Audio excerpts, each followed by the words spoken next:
These amounts are not that good. It's just a little tiny. Can you just take it off because you're not even using it, right?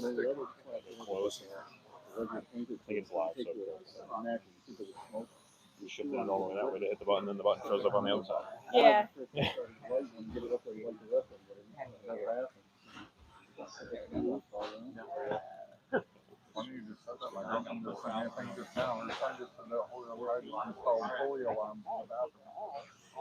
We don't even need it, right? Yeah. It's just I was like, kind of work with it when you're using a lapel mic. Is it centered and everything good? Looks good, buddy. All right. I think we're live. All right, guys. That camera's live. Family bar.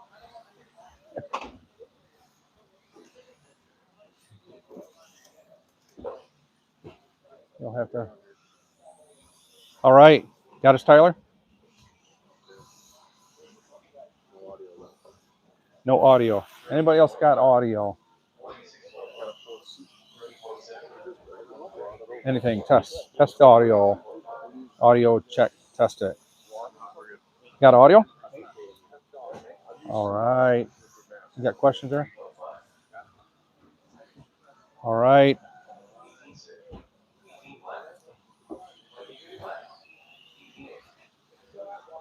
There we are. We're live.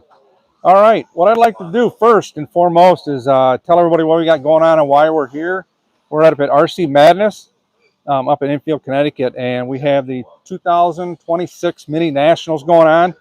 Started actually yesterday. They got the track finished and laid out, freshly painted, carpet laid down and everything for the new course, and spent a lot of time yesterday up here doing some laps, and guys are here now filling up the house, getting some laps in and tuning the cars in as well. So what I like to do is every year for the last 3 years, this will be the third annual, so this is 2 years past. We kind of got together, and a lot of people like to talk and stuff about painting and how to make their cars look cool and stuff on the track and when they go out to play with this stuff. So wherever I go, a lot of people have questions on how to do things, certain techniques and how to do it. Some of the stuff's pretty simple, but if you've never done it, it's kind of hard and confusing and frustrating. So I decided to put together these little seminars, and this year we decided to do it live. This is our first year doing it live, so if we do have some bloopers or blunders, just laugh along with us, not at us, but we'll make our way through it as we go. If you do have questions, by all means, ask them. We got some here that'll read them off to you. My wife came up, made the trip to help us out, so she'll ask the questions, and hopefully we'll get those answers for you. So no question is too stupid. That's the first thing I love telling everybody. Everybody likes to sit back and wait to see if somebody else is going to ask it, but chances are that question somebody else wants to know as well. So no question is too stupid. Don't hesitate to ask. We're probably going to have people come in, and we're doing this for 3 hours from 1 o'clock until 4 o'clock. Hopefully we'll cover everything that everybody has a question on. If they don't, I will go back. This will be posted so you can go back and view it at any time. I'll be able to answer those questions and get back to you directly. If I still don't have that answer for you, then ask me again or in a different way, and I'll find out that answer to get it to you. So I'm sure you'll get something out of it. There's usually a lot of common questions that everybody asks. Like I said, this is the third one. Everybody usually wants to find out, hey, what air pressure do you spray at? You know, what tip do you use? What type of gun do you use? How much do you reduce your paint down? What kind of paints do you use? So there's a lot of common questions that I'll cover with you. And like I said, hopefully we'll answer those for you. So it's pretty simple.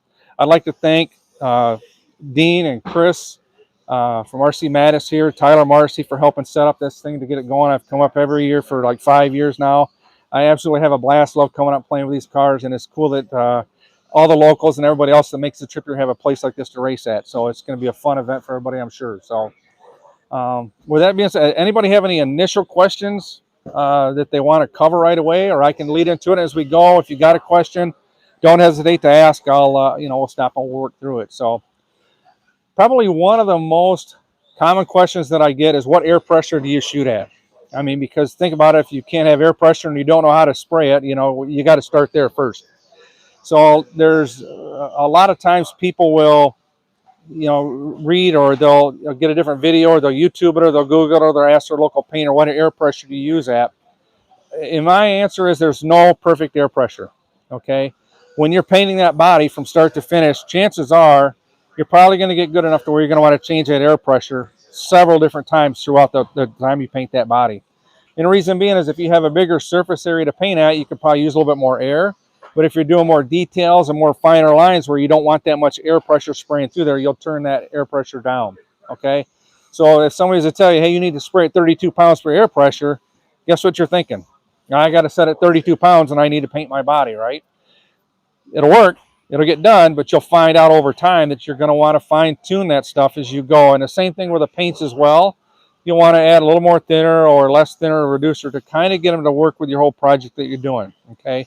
Don't feel bad if you don't understand it right off the bat, okay? It's going to take time. It's going to take practice. It's going to take a lot of mess ups and goofs, but that's how we all learn, okay? Back when I started painting, I'll date myself, there was no internet, okay? So a lot of it was trial and error. You make mistakes, you learn from it. Hey, this worked good, that didn't work good, and you learn from there and you just kind of move on, okay? Nowadays, there's a lot of different websites and pages and chat rooms and everything you can go to. Keep in mind, everybody likes to paint a little bit different. So what I suggest for people first getting into it, kind of like get a feel from a bunch of different ones if you like to listen to them. Kind of take some common denominators and use that and kind of come up with your own way, okay? The things that I'll show you and I'll teach you and we'll talk about is how I do it, okay? I'm not perfect by any means at it. I've painted a lot of bodies and I do a lot of work with them. But somebody else may have a different way that they do it where it'll end up looking just as good, okay? But what I'll tell you is what I know will work. It'll keep you out of trouble so you aren't ruining bodies. You're not messing up liquid mask and the precious time on materials and bodies to do it. So look around, ask a lot of different questions of people. One thing that I do tell people, though, too, is like if you do that, which is fine, and you come to me and you ask me why I don't do it, well, I don't do it because I've either tried it or I know it's not going to work and I've had, experience in the past from doing it. So I'm not going to tell you anything that's going to cause it wrong. If you want to try how other painters do it, by all means do it. You may develop and find something that works best for you out of it, okay? So back to the air pressure. The easy way to put it is you're just trying to basically get paint to go through your gun and out, okay? It sounds pretty simple, but there's so many variables along the way that's going to cause the paint not to come out, okay? For those of you that have painted, and we're basically talking about the water-based paints that we use, a lot of those paints are pretty close to thinning out to where you should shoot them through the gun, okay? A lot of people can say, well, the pro lines are kind of, they may be thicker at times, or this Createx really thin, and then I've got this other Createx is really thick. Every one of them is going to change, okay? And like I said a while ago, you're going to probably want to change the air pressure throughout your whole process of the body. What you're trying to do is learn and develop what you want that paint to feel like when it comes out of this tip of the gun, okay? If you want a lot to come out, you can adjust the air. You can thin and reduce the paint down. If you want less, you can turn the air down and not put as much reducer in the paint. So that's the hard part you're having to learn. When people hear and they say, 32 pounds of pressure is what I need to use, they think that whatever they put in there, 32 pounds is going to push it out. And that's not always true, okay? Some's going to come out really nice and you're going to be a gem for you. You're going to put the next paint in and all of a sudden it's going to plug up. You're going to be like, what's wrong now? Now you're worried about, do I got to tear my gun down? Do I got to reduce the paint more? How do I fix it, okay? So the 30 or 32 pounds, 28, whatever people want to tell you, that's an excellent starting point, okay? Start there, but you have to go in there understanding that in order to get it exactly how you want it to flow, you're going to have to learn how to adjust either the air pressure or the paint to do that. Okay. One thing that I always do, and people have a hard time understanding it, a lot of times the first thing people do, well, the paint's too thick, I just need to reduce it to get out of the gun. Okay. In theory, that makes sense because if the paint's too thick and it's not able to push it out, you need thinner paint. Okay. Then come a whole lot of variables. Okay. How do I thin the paint down? What do I use? How much do I reduce it down to? A lot of that's going to depend on the project you're doing. But what happens is people have the tendency to, they hear the 32 pounds. Well, I'm reducing my paint 50-50. 50-50 is what I need. So they'll get out their little cup and they'll measure 50% reducer and 50% paint. They go to shoot it and it comes through like water. Well, now the paint that they already had put down, they've got this 50-50 paint reducer going over the top of that. Now it's bleeding through the paint. It's running. Things aren't working right. So when you're using reducers, an easy way to do it is reduce it to thin it down. But what you want to do is do it in very small variables, okay? if anybody comes anywhere near 50-50 painting where they have to reduce it, there's something wrong with their air pressure or their gun. It's way too much reducer to use it. Okay, and there's a lot of different additives that you can use as well. There's all kinds of flex agents because these are Lexan bodies that are getting beaten, banged around. You want to have the paint stick to it. And a lot of different things to help the paint smooth flow and everything going on too. So talking about the reducers, one of two ways you can do it. You can either put reducer in the paint to thin it down to get it to shoot. Me personally, what I do is I use more air. Okay, a couple reasons why I do that. For one, it's a lot easier to turn up that dial to get a little more air to go through it to push that paint through it than it is to sit back and now you have to try how much do I mix this. It's a really hit or miss unless you get good at it down the road and saying, well, I need to use this amount, and you have a good visual and understanding of how that paint wants to flow out of there. Okay, so I always tell people first, hey, if you're stuck on the 30 pounds or 32 pounds, bump it up a couple pounds. Okay, do it in small increments. So when you put that paint in there, if you know, okay, this black paint's typically a thicker paint, I may need to turn that up just to hit that sweet spot to get that paint to flow onto it. Okay, same thing with other colors. Like your transparent colors are a lot thinner. They're more waterier. So if you need to, if you're spraying it and there's too much going out and it's dripping and running, turn your air pressure down to where you're not shooting as much paint out of that as well. So you can use that either way. So basically, I like using it where you use the air as more of a reducer in a kind of way to where you're going to be able to push that paint through the gun. Okay. The biggest thing why I don't like using reducers, and I try to stay away from as much as I can, is people have the tendency to use a lot of different variable types of paint. Okay. I use Proline's typically one of the common paints that I use. I always use Createx. They're all water-based paints. There's 3 or 4 different brands makes that are out there. Spastic makes a paint too. It's not a water-based paint. But when you start picking colors for your project that you're doing, you may need to use a couple different variable types of paint to work together. And what you need to do is make sure all those paints are going to adhere to each other. Okay? If you put a paint down that doesn't stick really well on your very first coat, guess what's going to happen when you put your second, your third, and your fourth? Chances are it's not going to want to stick because that first coat didn't stick to your body. So what I try to do, and why I don't use reducers, is when you're using different types of paints, a lot of times those reducers will interact with the other types of paints. Some paints have more of a dye in them. The pigments are slightly different in it. And what happens is if you're using too much reducer to get that paint to go through, you're putting more reducer or as much reducer as paint on that fresh paint that's down there. It's going to want to soften it up. It's going to eat through it and want to attack it. Okay. It's very easy to do if you go overboard on the thinner because you have basically kind of like a raw thinner mixed in with your paint. So why I don't use it is the paints that we have, I know for a fact they'll stick to bodies. Okay. If you wash the bodies correctly and you prep them correctly, the paint will stick to that. When you start introducing reducers and other type of additives and thinners to push it through, it's going to go through, but you do risk the chance of the bleed through, which is the biggest problem, and then also the paint not sticking to the body. Okay. Yes, go ahead. Question in. What's your opinion on Vallejo paints? They've been used a few times. Yep, Vallejo paints is another one of those. I've typically, I personally have not used it. I haven't had the access to get to it. I think Chris has it here at Madness. People do use it. I don't have anything bad to say about it because I haven't used it. I know people have done some incredible work with it with great results. So I'm probably sure a lot of other viewers that are out there would probably add in and chime on. I haven't heard anything bad about them. Have you guys used a Vallejo paint by any chance? Okay. I think it's a water-based paint. As far as reducing it, I don't know because like I said, I haven't used it to understand what to use it, reducer on it. Hopefully that'll answer your question with that. Another thing too, people talk about reducers. How much do you use? The reducers that I use it's pretty much the basic, simple bottom of the line. There's all kinds of reducers that you can get. This is a 4011 is what I use. I get it. Hobby Lobby has it in stock. I think it's $15 for this 8-ounce bottle. This 8-ounce bottle will last me an entire year. Okay. I know people are mixing stuff 50-50 and they go through this is kind of almost as much as paint. Okay. So you don't use a lot of it when you use it. One thing that I always tell people to do too, when I do use it, this is what I use. A lot of times you get your airbrush, it comes with, I think it's Airbrush cleaner comes in it, but it's a little eyedropper, and I literally use drops of it. Okay, when people say 50-50, I'm looking, it's like, man, that's like almost half a bottle on some stuff.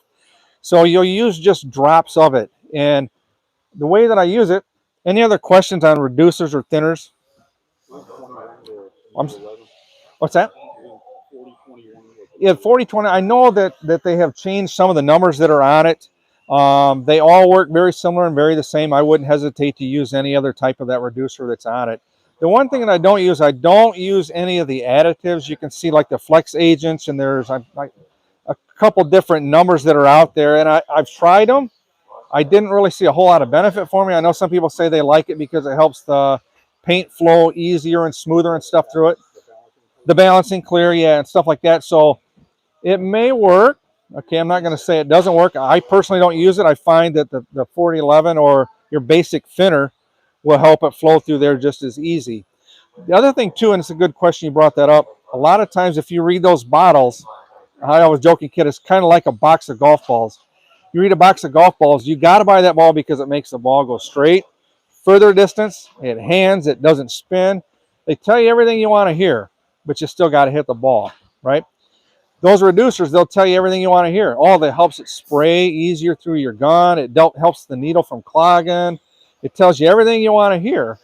But when you go to spray it, do you really need that? Okay, and the reason why I say it is a lot of those additives that they're talking about, they're using it for, say, a motorcycle helmet or a fender where you're more concerned about that nice top finish that you're getting that you want your airbrush to produce, okay? We're doing RC car bodies. We're looking at the outside of the body through a clear finish. You really can't see orange peel on the inside of a body when you paint it. You don't need that ultra smooth, nice, slick finish and stuff. It may work if you're doing helmets and fenders and stuff, but for what we're doing, I don't find no need in using it, okay? Also, you mentioned bleed through and stuff. When you're starting to do that and you use different types of paints and additives, you have now another product that you've introduced besides the thinner. I mean, I've seen some people where I use, X amounts of drops of this reducer and I use this thinner, and it's like a concoction they've got going on where they got to try to hit that every time they go to spray to get it to fly. It's too hard and too difficult to do that, okay? So they're out there. They tell you on the bottle what you want to use them for. Like I said, a lot of times that's meant for stuff that's being sprayed on the outside. But if it works for you and you feel you need it and you're happy with it, by all means do it. I personally don't use it. Okay, they're not cheap for one. I don't like the idea of having to hit and miss every time. You know what I'm saying? If you go down there, I like to go down when I'm ready to paint. I pick up my gun, I put the paint in it, and I'm good to go. I don't have to worry about mixing stuff and matching stuff. Well, I had too many drops of this and too many drops of that. And like I said, by adding all that stuff, you're probably going to want to change your mixture if you go to like a fluorescent paint versus a pearl paint because, once again, they're all different thicknesses, okay? So somebody that's new, that's, trying to get information, well, now I got to have this reducer, I got to have this, flex agent, I got to have that, I got to have this, I got to mix it. It's a lot to digest. Where me, it's a little simpler if you've got the ability to turn up 3 or 5 pounds on your air compressor to push that paint through. Because like I said, I know that paint's going to stick, okay? You still now change the properties in a sense because you've added reducers and stuff to it. Will it stick or won't it stick? Or how will the other body attach to it? So, question in? Yeah. Got question. Someone found Proline paints work best for them. Why does it seem like Proline fluorescent colors are more watery than Createx? Okay, the question was that comparing the two Createx fluorescent paints seem a little bit more watery than Proline paint, right? So they do in a sense. I've got a... Proline's more watery than Createx. I don't have a Proline fluorescent. I would probably agree with you a little bit on that. And the reason why I say is a lot of times, sometimes Proline paint, if it does sit, you'll see it want to separate, okay? Shake the paint. Prolines come with a marble in it. Shake them up good. As far as the adhesion in the way that they stick to the body, there's no difference in it. If you want probably a little better coverage right away, meaning the first color a lot of times on the Proline will seem like it's more transparent, it doesn't cover as easy, use the Createx. It'll cover. They are compatible, so if you wanted to start with probably the same company, I can't vouch for it, but it's the same bottle, same flavor, you know. So they do. What I would suggest if you do use a Proline, and I do use an awful lot of the Proline, is they have shakers that are out there where you can have them shake to mix them up better. Keep shaking them. Okay, I have never found a Proline bottle to where you can't use it because it's not mixed up or it's too watery. If it doesn't give you the exact color that you want, you may need to apply another coat. I think they're fluorescent green. I think I actually use a little bit more, another coat on it, just to kind of get that crispness that I want of that solid color. So, yep. The Wickeds and the regular, I don't use much of the Wickeds. I didn't find a whole lot of difference between the two. I personally like the regular better. I've gotten used to it. I think it's like $1 or $1.50 cheaper bottle even. And I think it's pretty easy to find in most of your local places. I get a lot of my stuff at Hobby Lobby. And they kind of seem a little bit brighter too. So to answer your question, they do seem a little bit more watery. If you look at them, shake them up better, they'll work good. They've got the marble in them. Keep shaking them. One thing that I do too, and a lot of people ask, the paint booth that I keep all my paints outside of it, but I got them lined up, and I've got a lot of different flavors sitting there, but I don't have a lot of it. A lot of times people buy the 8-ounce bottles or the 16-ounce bottles or the gallons or whatever they buy. I don't do that. I like buying paint by the little 2-ounce bottles. And people say, man, that's a lot of trips back and forth. But what I do is I keep an even stock going through there. When I go, I usually buy 2 of them or 4 if they've got them at a time. And it'll last me, a couple weeks. I don't feel the benefit of buying a bunch of that paint to let it sit around, because it may take you, a month. For a normal guy, maybe even longer than that, to spray through a whole big 8-ounce bottle of one color. And then you worry about it sitting on the shelf and drying out. So I usually get the 2-ounce bottles. I'll go through them more often, but I know I got fresh paint in the house all the time. Thing is kind of tricky though, since we're talking about paint, is you always have to watch in the wintertime. Because a lot of times what happened, for some reason, one year, 3 or 4 years back, we had a lot of issues with paint getting frozen and shipping. Okay. We don't know where they're sitting on the airplanes or the trains or the docks where they're at, or, so what happens is when these get frozen, they're no good. Okay. Don't try to use them. They're not going to help. They're not going to stick. They're going to spray horrible. You're going to have a nightmare, and you're going to want to shut your head in the door. Okay. The easiest way that I can explain it, when I've had a bottle of paint that has been frozen, you'll spray it and it'll almost seem like popcorn coming out. Kind of like that texture you can put on your ceiling. It almost wants to dry immediately. It wants to like flake. It just doesn't do really good. So if you ever get a bottle of paint that does that, chances are you probably have a bottle that's been frozen. Okay. Summertime, when it comes around, you're not going to have any issues because it's pretty much warm wherever we go. Thinking ahead, what I do ahead of time, guess what I do in the late fall? I try to make sure I stock up and I have enough bodies in case we do have one of those cold spells. I've got something I can go pull off the shelf and use and not have to worry about it, backing up and not working for you. So come back as in? No. Once they've been frozen, game over. Yeah, get rid of them. I have bought the same bottle of paint, I think, 3 times. I came back to the store and they didn't realize what was wrong with it, and they put it back on the shelf. And I went to get, but if somebody was using poster board and they were putting it on by hand, I don't think they would notice it. But when you introduce it to an airbrush, so what I did is I actually marked the bottom and I put it back, and I went back a 3rd time because I had a hard time getting white paint. So I'm like, hey, here's another bottle I got in. Well, I looked at the bottom and sure enough, the dot was on it, and I didn't buy it a 3rd time, but I got caught with it. But yeah, another question. How many coats of transparent paint will you put on? And what do you back it with? Okay. And, for example, do you back the VHX flow yellow? Okay. Good question. We'll kind of cover a little bit of that on all the different colors. So we talked about different types of paints. So you've got opaque paints, which is like, I like calling it a racing red. Covers really nice and solid. It goes on even and stuff. There's no transparency to it. You can't really see anything through there. You'll still back it with a white to kind of help it pop and get that nice red look to it. You'll also have transparent paints, which you can get a transparent bright blue or bright red or greens. There's all different types of transparents. you will want to back them with something. Okay, you can back them with a lot of different things. I always tell people kind of stay to that water-based theory. You know, it doesn't necessarily matter the brand that you use. You know, they got the Proline, the Createx, all the different brands that are out there. Water-based is what you want to back it with. Now, you can get fancy. There's Spastic that has chrome out there, what makes it look also really incredible. When you back it with a chrome, it makes it almost look like an anodized look. Okay. If you back it, typically a lot of times I'll back it with like a silver or a gold. You'll kind of get a little bit of a candy effect to it. Metallic look, because that glitter and that silver and stuff's wanting to pop through that transparent color that you put down first. Fluorescence is the other color. Okay.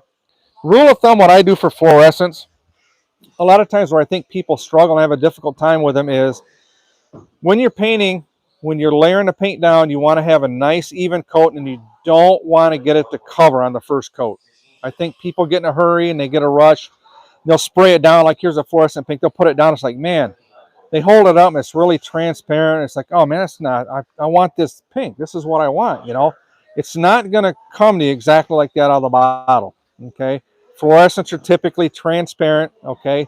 So thinking that ahead of time when you're planning out your project, you're going to want to back it with something white. Okay. So whenever you're doing any of the fluorescents to get that bright pop that you want, plan on backing with white. Okay. The other transparent colors like the transparent blues or reds, make it your choice. There's all kinds of stuff. I mean, I've used like pearl copper, which is a really cool color. You put it behind a red, it kind of gives it more of an orangish tint to it. You can put like regular silver if you want, a metal flake silver, where it'll give it more like a candy look to it. So experiment with that, but keep in mind, once again, a transparent color, you're going to want to back it with something to get that true color that you want. Okay. A lot of times people see a color and like, oh, hey, how did you get that? What color is that? Well, it's not a color you just go buy out of the bottle. You kind of make that color as you go. And I don't mean mix and match and shake it. You build it up. Okay. You know, you may use 3 coats of the dark blue on the outside that's transparent. You may just do a light coat of the transparent blue on the inside, then you back it all with silver. It's going to give you a totally different look. You know, you're going to have a blend from a dark blue to a really light, shady blue with a lot of silver in it. You know, so experiment with it and build those colors that you want. But when you're getting a fluorescent and you're getting a transparent color, keep in mind you are going to want to back it with something. Okay. Typically with white. Even sometimes too when you're doing your candy colors like with a transparent blue or green, you put a silver, it still may be a little bit transparent, so you'll want to back it with a white again. Okay. Once again, you're wanting to just layer it and you're just wanting to kind of like build up that color that you want. Okay. When you're putting stuff down, like I said, don't plan on doing it in one coat. Rule of thumb, what I use is a fluorescent, I use 3 coats, okay, of the color, and then once it's all done, I back it with 2 coats of white. Okay. Sound like a lot of paint, but it's 5 coats. Okay. But the coats are so light and so even, you're building them on up that you're going to get that nice color that you're looking for right out of the bottle. Okay. Yep. Excellent. Yep. What he just mentioned here is he usually either leaves like a white piece of paper. The booth that I paint is all white and it's really bright. That's why I want it that way, because I see a true color. I don't have to worry about, well, I got a shade off of a light here, or I don't know if it's going to work right. Man, you can use a white towel with light shining down on it. Just get something to where you can see what that color is going to look like, okay? Yep, you can stick a shirt or whatever inside of the body is white to kind of see that color, whatever is going to help you. The only thing that's tricky is there's body manufacturers on J Concept. They have the green tint on it. Once you get to be a good painter and you start knowing how many coats to put on and everything, you're going to see that coat. It's going to look different through that film. The film's on there, obviously, to keep on it when we're painting to protect it. That's going to be kind of the only exception if you get bodies with different colors of films on it. But you'll work through that and you'll learn it and stuff. So, fluorescence, I use 3 coats of the color, 2 coats of the white. Okay. When we're talking about coats, one thing that I always tell people to do is, if you're in a hurry to do it, you may want to rethink it or find a different time of the day where you got more time to paint, because you don't want to rush anything. A lot of times people will spray that first coat on there and then they'll look at it and, oh, it's got to be dry enough, and they'll spray another one on it. What happens is that when you're painting it, the paint's going to kind of turn to like a satin look on the inside of it. That's when you know it's done. But what happens a lot of times is just sitting there in the air. There's not enough movement of the air to have it naturally dry. So a lot of times on your bodies, a lot of the window wells, or sometimes back where they mount where the wings and stuff at, it's not totally dry. So when you put your next coat on it, guess what you got? You got a wet paint wanting to stick to a wet paint. Okay, gonna put 3 coats on and then 2 coats of white. So before you know it, you've got 5 coats on there that hasn't totally dried. And when you get hit or you get popped, what happens? First thing happens is the paint comes off in those areas where it doesn't dry to it. Okay, people have a lot of time, why is it always in the fenders of my car? And that's when you get hit, that's what happens. You know, it flexes that body and it gets popped. Chances are that's what happens, is it's not drying. What I do to prevent a lot of that, go buy an hair dryer. This is nothing fancy. I think it was like 10 bucks or 11 bucks. I had my wife order them online. It's like, buy me a hair dryer. Keep it with your own stuff, okay? You don't, what I say is don't use a heat gun. Everybody says, oh, I got a heat gun. The thing with the problem with the heat gun is that the nozzles are usually a lot smaller and they are a lot hotter. I wouldn't want to put my tongue on the end of a heat gun, okay? So what happens is that heat is so focused and condensed and so hot in that one area, 2 seconds too late, you're going to melt a hole in your body. It's going to shrivel up. It's going to crinkle everything. These here, you're going to have to be on there. You're going to have to fall asleep holding a hair dryer to get it to melt a body, okay? So between each coat, hit it with a hair dryer. All those little corners, those cracks, and you'll see it literally 15, 20 seconds. You'll see it if you're holding underneath the light. You'll see that nice satin look come all the way across it. Make sure those fender wells, those winglets, all those little holes where they're going to have, you know, paint pooling up in it will get dry. When you do that between each coat, you're going to find out that you're not going to have hardly any issues at all with paint not sticking to it. So a lot of times what happens is people will think that paint's dry and it's not really totally dry. Don't use the heat gun. I say, you know, if that's all you've got and you have to use it, man, be careful, hold it back. Don't let that heat get in one condensed area to melt it down. So you'll want to dry paint between any coat you put on. I don't care if you're using transparent, fluorescent, clear, any of that stuff. You'll want to heat it up. What it's doing too is you have to imagine when you put your first coat of paint on there and you heat it with a hair dryer and you go on your second, your third, and your fourth, and your fifth, and how many ever coats you need to do your job, you're putting that body to a lot of different heat cycles, okay? Which is a good thing because now you know that paint before you put the next coat on is going to be dry. You want to stick a dry, you know, wet paint onto a dry paint. You don't want to keep just adding on top of it. So you may go through 8 or 10 or 12 different heat cycles on your body when you're painting it. But it's making sure that everything is nice and dry all the way through it. Okay. Any questions? All right. What we can do is move on is once you get your body all done and it's all dry, there's a lot of times people say, hey, what do I want to put on my bodies? How do I want to seal it? How do I want to protect it?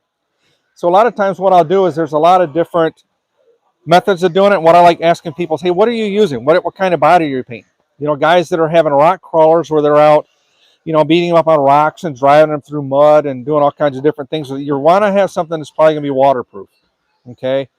They're going to be sloshing around in mud. If you have a guy that's indoors running on carpet with a, you know, a lightweight 12 scale body or a 10 scale body, you're not concerned. He's not going to run through a mud puddle, hopefully, out in the middle of it. So you want something that's, you know, maybe a little bit lighter. They don't crash as much. They don't bang as much. You don't have to worry about, you know, being waterproof. So there's a couple different types that's out there. Ones that I use, I get the most is the Rust-Oleum. It's 2X, very easy to get. You can get it at Lowe's, you can get it at, I think Hobby Lobby carries it, probably Home Depot, all of them pretty much carry it. They have a couple different ones that I get. One's the gloss clear. These here, when I spray them, I find that they build up nice over each other. So once again, just like spraying your regular paint, you don't want to take the body and just flood it all and say, hey, I'm done with one coat, okay? The stuff dries relatively quick. You can also hit it with a hair dryer. It'll be done in 25, 30 seconds at the most, but I'll do 2 or 3 light coats of it, okay? Reason being is this stuff here, once again, once you spray it and you get it too heavy in your body and it's going to want to sit there and pool up, as soon as it starts to pool, it's going to want to activate and you know, attack the paint that's below it. Even though it's dry, you've got this wet stuff sitting on top of it, okay?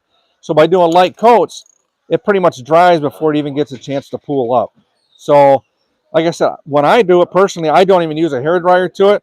I'll do one coat with it, flip it around, do the other coat, and maybe flip it around a third time, but you're just lightly dusting it. You're not hitting it on there to where it's building up.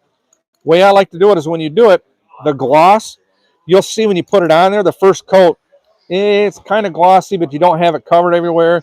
Spin it around, you hit it again, it's just a little bit more glossy. I just dust it that third time to get a nice even gloss over the whole thing. If anybody has my bodies or seen them out there, you'll look and you'll see most of the time, get one here, they're pretty glossy and black right off the bat. I like using black. It doesn't matter what color you use.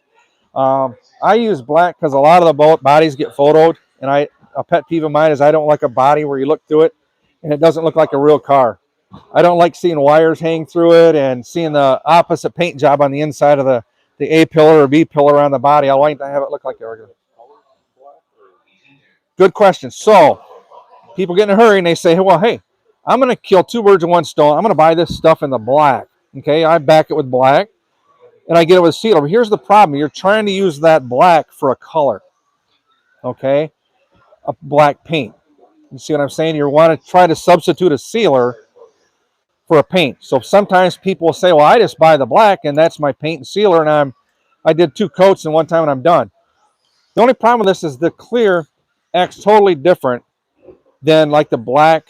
It's not, I don't even think they have it like a black sealer. They just consider it a black paint. They see it in the Rust-Oleum can. Like a primer sealer. Yeah, it doesn't work. And a lot of times you're going to have the interaction with the other water-based paint that you've used. Yeah. Yeah. The only thing is it's not really a sealer though. It's still like a, it's. Yeah. Yeah. Once again, when you start trying to substitute one for another, you just try to kill two birds with one stone. Sometimes it doesn't work right. So for example, I know someone that painted some bodies. The body was red and white, and he painted it, sent it off to the guy, and he used white, like you're talking, a white can of sealer or primer or whatever they call it, and thought that he sealed the body. Okay, packages it up, put it in the bag, shipped it on out. The guy got his body, and he says, "What was this a joke? Why is my body pink?" And he's like, "What do you mean it's pink? It's red and white. I showed you a picture when I sent it." Because the body was enclosed in a bag, the gases and the fumes and stuff in that sealer was sealed up so tight that it actually attacked the white paint, and the red bled through to the white. Incredible color, but not what he ordered.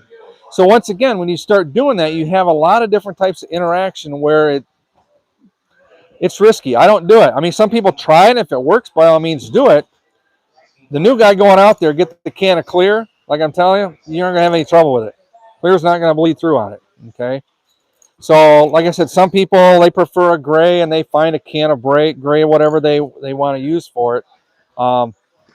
It's kind of risky. It's a chance you want to take. Maybe do it on your buddy's body that you don't like, so you can change the color on them in shipping. But it's out there. It's available. I don't do it. If you want to try it, I guess, hopefully it'll work out for you. So the other thing too, they also make the same stuff in a matte, which is a flat finish. Okay, you can use this. I would use these like on an on-road body because it doesn't give you that thicker, glossy kind of a feel to it. It's more of a lightweight. So if you use like an indoor 12 scale car or a 10 scale car, something where you're not going to be running it through the water and stuff, you clearly tell when you spray this on, it doesn't build up as heavy and thick. It's a little bit lighter, probably overall on the weight of the body once you get it all on there. But you can use it. Other things that I use this for is like on the outside of truck beds. You don't want a really high, shiny, gloss truck bed. You can take, and if you use the film that comes with the body, you can kind of cut around it if you're creative and peel off the film so it's glossy clear now, and then dust it with this. And now you got a really cool, nice matte finish bed. And it is pretty durable. If you roll it over on the carpet and stuff, eventually if you're out on the outdoor tracks and dirt and rocks and gravel, it'll eventually scuff up. But it does give a really cool look. I've done a lot of cool 12 scale satin painted finish where I've painted the whole body like normal, then I've peeled it off and I've left the window clear on the outside that comes with the body, and I've dusted the whole thing, and man, it's cool. I did a silver and it turned out like a dull gunmetal. It was a really cool look. So you can use it on the outside of bodies. I also use it for like truck wings or buggy wings. If you don't want that really shiny look, you can dust them with this.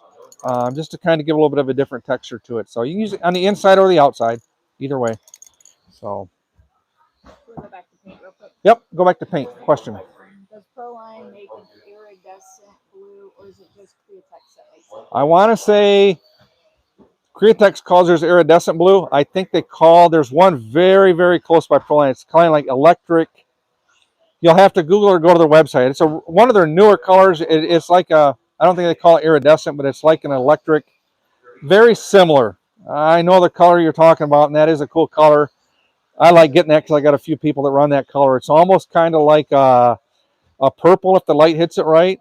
Got maybe kind of a hint or shade of like pink in it slightly. It's a little bit different color, but it's a cool look. So they do have something similar. Hopefully that'll answer your question. So any other questions? No. All right. Any questions so far on the paints, the reducers, the sealers, the thinners, anything like that? I typically buy the bigger bottles, the white or the black. This is usually the biggest bottle that I get, the 8 ounces. The little 4 ounces there, or the 2 ounces last quite a while. Guys that paint or people that paint, get the bigger bottle. You're going to go through white. It's not like they're going to be sitting around for weeks or months not being used. So what we'll talk about now, this is kind of cool. A lot of people didn't realize it or they don't think about it. This is probably one of the top 2 or 3 colors that I use. It's clear coat. People say clear coat. What do you use clear for? There's a lot of different ways you can use clear. And if you don't want to use it, being a very fresh airbrush painter, don't worry about it now. Come back 4 months or 6 months after you've painted a few bodies and you'll understand why. A lot of times when you're painting, you're going to get bleed through. People are like, oh man, I had this thing all cut out. I thought it was going to look good. Paint bled through. The other times people are like, man, I'm painting this body, but man, what are all these ghost marks looking? Okay, everybody looks at their bodies. I'm sure you've done it, but even with a spray can, it's probably even more noticeable. But your airbrush, and you go to put your color down, and you're looking at it like, oh man, it didn't cover smooth. It didn't cover evenly. There's all these blotchy spots. It's kind of like not uniform. What do I do? Do I spray another color? Or do I try to wipe it off? Or what do I do? You know, so biggest problem that we have with painting Lexan bodies is static. Okay, static is a huge problem when you're painting. Because as you're painting and stuff, when you paint that first color, you've got I call it bare Lexan sitting there that you're going to paint. A lot of times it's not an issue. There's nothing in the air, okay? What happens is when you go to put that second coat on, you peel that liquid mask off. When you peel that off, man, there's just so much static electricity you're building up now in that body. If you let it sit there in your paint area, your paint booth where you're at, you're going to come back and you're going to see in a matter of minutes, it's going to start attracting and pulling things out of the air, okay? When you have paint on there, you've covered up the plastic, the Lexan, okay? So there's essentially no static there really, okay? So what you're doing is you're using the clear to say, hey, I'm putting clear paint on you, okay? So what you can do is when you have an area, like if you have, I use it a lot for like big areas. If you're doing like an on-road car or a nice road car where you got big hoods and big trunks and big fender wells where you don't have any designs in it. You want just a nice, really cool, even look through it. When you don't use it clear and you start spraying it, especially if you're using like a pearl, like you can take a bottle of pearl blue and shake it up, let it sit for a little bit, and you pick it up and you start to do it again, the pearls have all changed in that paint because they've started to settle in the bottle. When you spray that, you want to make those pearls be the same even throughout that whole coat. If not, if you look right in the light, even though you put 2 or 3 coats on there to get it blue, it'll look good, but if you hold it right, you'll still see where those initial pearls, where those ghost marks are still in that body. Me, I'm too picky. If I know they're there, that bugs me. Some people don't even notice them, okay? So what you do is if you're going to do a big area like that and you don't want any of that odd shape and that paint to cover smooth, dust it with this clear coat, okay? You don't need a lot of it. You can just go over it slightly. And what I like to do, they make a gloss, they make a satin. There's a semi-satin. I'm trying to think of like 3 or 4 different levels of it. If you can get the satin, it's even better because as you're spraying it on because it's clear and you hit it with a hair dryer, it's going to stay satin. So you know you've got a good even coat on it, okay? If you're using the clear, that's the only one I got with me today, keep in mind it's still going to be glossy when you dry it. So when you're looking at the body to make sure you have enough on it, just be knowledgeable enough to where you know you got to cover the whole thing. It's still going to be shiny. Like I said, if you can get the satin, it's really good because now you're going to see a dull finish. Okay, don't go real heavy with it. Okay, because you can build it on up to the point to where your cut lines and stuff, you can start to fill those lines in with it. But I'm talking you're going to have to flood it really bad. Just do a nice, even, light dusting coat to where you know you got on it. And when you hit it with a hairdryer and it's dry, what it does is the paint doesn't want to adhere to that clear, okay, like it would Lexan. When you start spraying across that Lexan, man, the body's just grabbing everywhere because they're static. You know what I'm saying? So it's grabbing overspray out of the air and all the different corners and stuff. By doing this, you almost have to like put the paint in that area to get it to go. It's like you're painting over paint, except it's clear. Okay, so you can use it to get that nice even finish on big stuff. Another way that I use it too a lot of times is like on a lot of the buggies.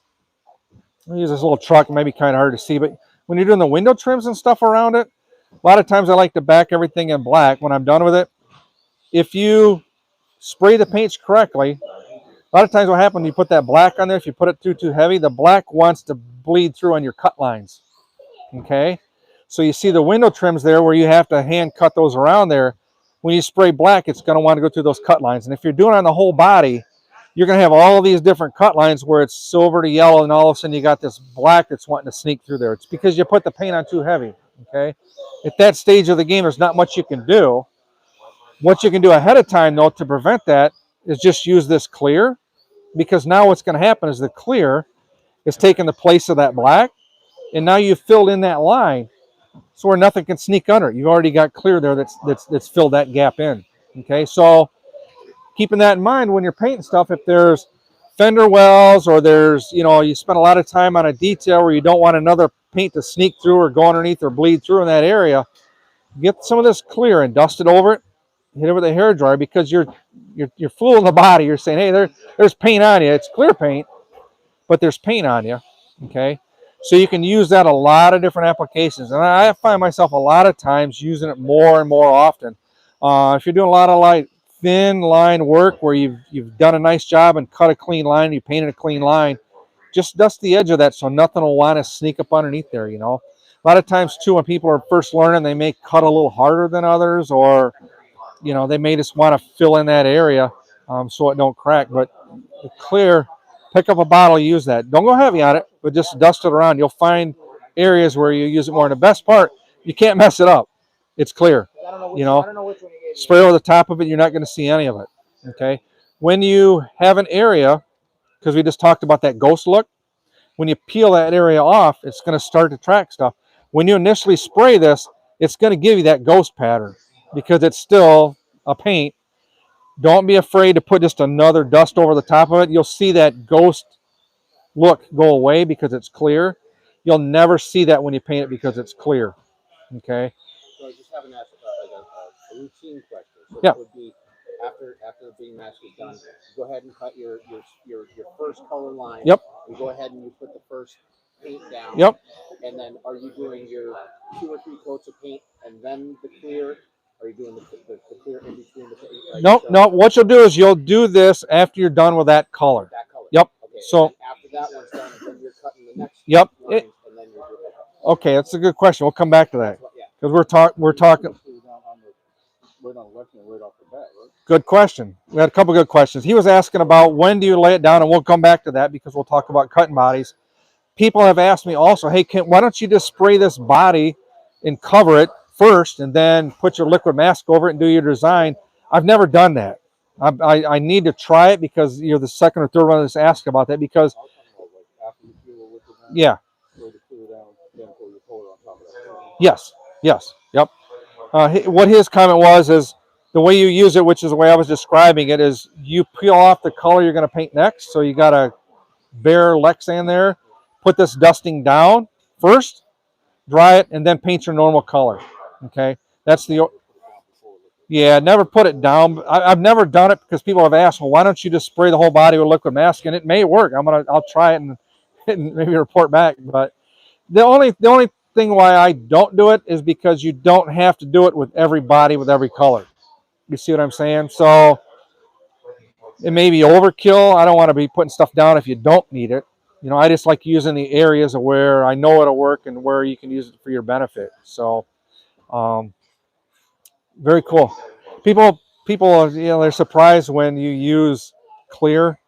What do you mean you use clear? Then you start telling them about how bleed through and you're protecting your cut lines and stuff like that, and preventing other stuff to snake through. Especially, I hate it when you get something really cool and you're looking, oh man, paint blood under like the door seam or something. You're like, man, the whole thing looked cool except for there. Well, now you can use the clear to kind of help plug those lines and cuts. So, any other questions so far? Is that it? All right, let's talk about cutting really quick. People always ask, what blades do you use? When do you cut it? How do you cut it? What do you paint first? A lot of it depends on what you're going to use body-wise. Okay, a couple things that I always do. We'll start at washing a body. Okay, only thing you should ever need to do on a Lexan body before you paint it is warm water, warm to hot water, Dawn dish soap. I'm not sponsored by Dawn. My wife doesn't get free Dawn coupons in the mail or anything. Dawn takes grease out of everything, right? They always say. So what you're trying to do is when these bodies are made, if you haven't seen them made or not made, there's a release agent they have to put on the mold, so when it's done and they go to pull it off, the warm Lexan, or maybe cool at that time, doesn't stick to the mold. Has to come off. If it doesn't, you're going to tear the body and you've wasted the sheet of Lexan tort. So you're just basically trying to wash any type of mold release off it. Or if you have a body that comes in a kit where people set it aside while they're building their diff and their shocks and stuff, and they decided to pick it up, stick it in the mailbox and mail it to you, now you've got like silicone and everything all over your hand. So you want to remove any of the release agents, any of the oils, the films, the residues, whatever else may have got on it in transit or whatever. So people scuff bodies. I have never scuffed a body in 30-some years. You don't need to do it. Paint will stick to the body if you correctly wash it, okay, and you dry it off, and you put the liquid mask on it, okay? Question about cleaning. Yep. So obviously, I've seen some people where they'll just use the warm water and the Dawn with their hands, just scrub it in there. Yep. I've seen some people, oh, I want to use nitrile gloves. Yep. To make sure the hand oils don't get in there. Yep. I've had some people. I'm just trying to be able to think about yeah. Or some people actually use like a sponge, like a clean sponge. Yep. So some question was how picky do you want to get as far as washing it? Should I use gloves or a sponge or anything like that? I typically just use my hands. I don't have any gloves. It's going to take the grease off of my hand also, and you'll find out if you do start having trouble over time. Maybe look at how you're doing it. Maybe it could be the sink where you may have pan soaking or something. There's a lot of different places where people wash stuff, or if they have, you don't know. People soak parts for their car in the tub. Now they throw the body in there and try to soap it up. There's a lot of different ways people clean bodies. I just use hot water. The warmer, the better. You don't want it where you're going to scald your hands or anything too hot. And just Dawn dish soap and rub it with your hands. Get all the cracks and creases really good. I just use a regular piece of paper towel. Some people use a microfiber towel. I guess it can't hurt. Might be overkill, but if it works for you, use it, Yeah. I don't use a brush. I know I've seen some people kind of use like a sponge brush or whatever, but I never use steel wool to scratch the inside to scuff it. I never use Scotch-Brite. I hear there's all kinds of things out there. And if you, by all means, like I said, if you do it and it works for you, hats off and do it. Everyone else said it too. It's like, well, what I do is I use the Dawn, I use the towels to wipe it all off and dry it, and then I hit it with alcohol. All right, well, 91% alcohol. Okay, chances are it won't hurt it, but guess what? There's 9% of something else in there, right? What I tell people is go outside to your car, take 91% alcohol, wipe off your window, and let it dry. You go back and look, is it crystal clear? No, there's always something, fog or smog or something that's smeared on it, right? It's on the inside of your body. You know what I'm saying? I mean, could that prevent it from paint not sticking down the road? Yeah, possibly.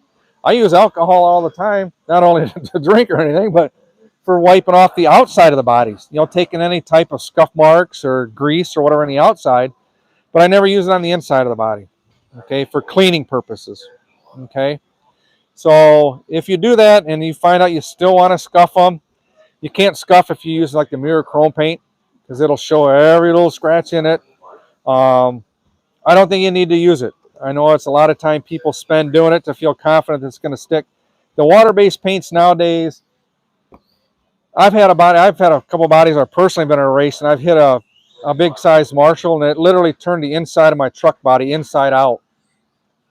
And I popped it back out, and you never even knew it got hit. So the paint will stick to it. If you're going to go out and you're going to run in 20 below air temperatures where everything's really, really cold and brittle, you may risk the chance. I know if you take your car in the summertime and you bump something with a bumper, you may not pop paint off it, but if it's 20 below, your paint's a lot more brittle. Okay, I don't personally race or run my stuff in those type of temperatures and stuff. So, but that's how you wash it and scrub it off. I mean, there's other different kinds of soaps or whatever you want to use. I've found best luck with Dawn in hot water. So, what takes off paint drips? Paint drips. Can you elaborate on a paint drip? Is it like overspray, maybe on the outside of it, or if you got paint on the inside? If the question person is still on that asked that, maybe elaborate a little bit more. I can help you out. We'll jump into cutting the body. Okay, so people say, how do you cut your body out? Okay, what do you use? There's all different types of blades that are out there to use. Work and use what's best for you. Okay, I use a number 16. I tried to convince a lot of people to use a 16. A lot of people use a number 11 and they snap the tip of it off. Whatever works for you. You know, I find a 16 works good because I'm used to how I can cut circles and lines with it.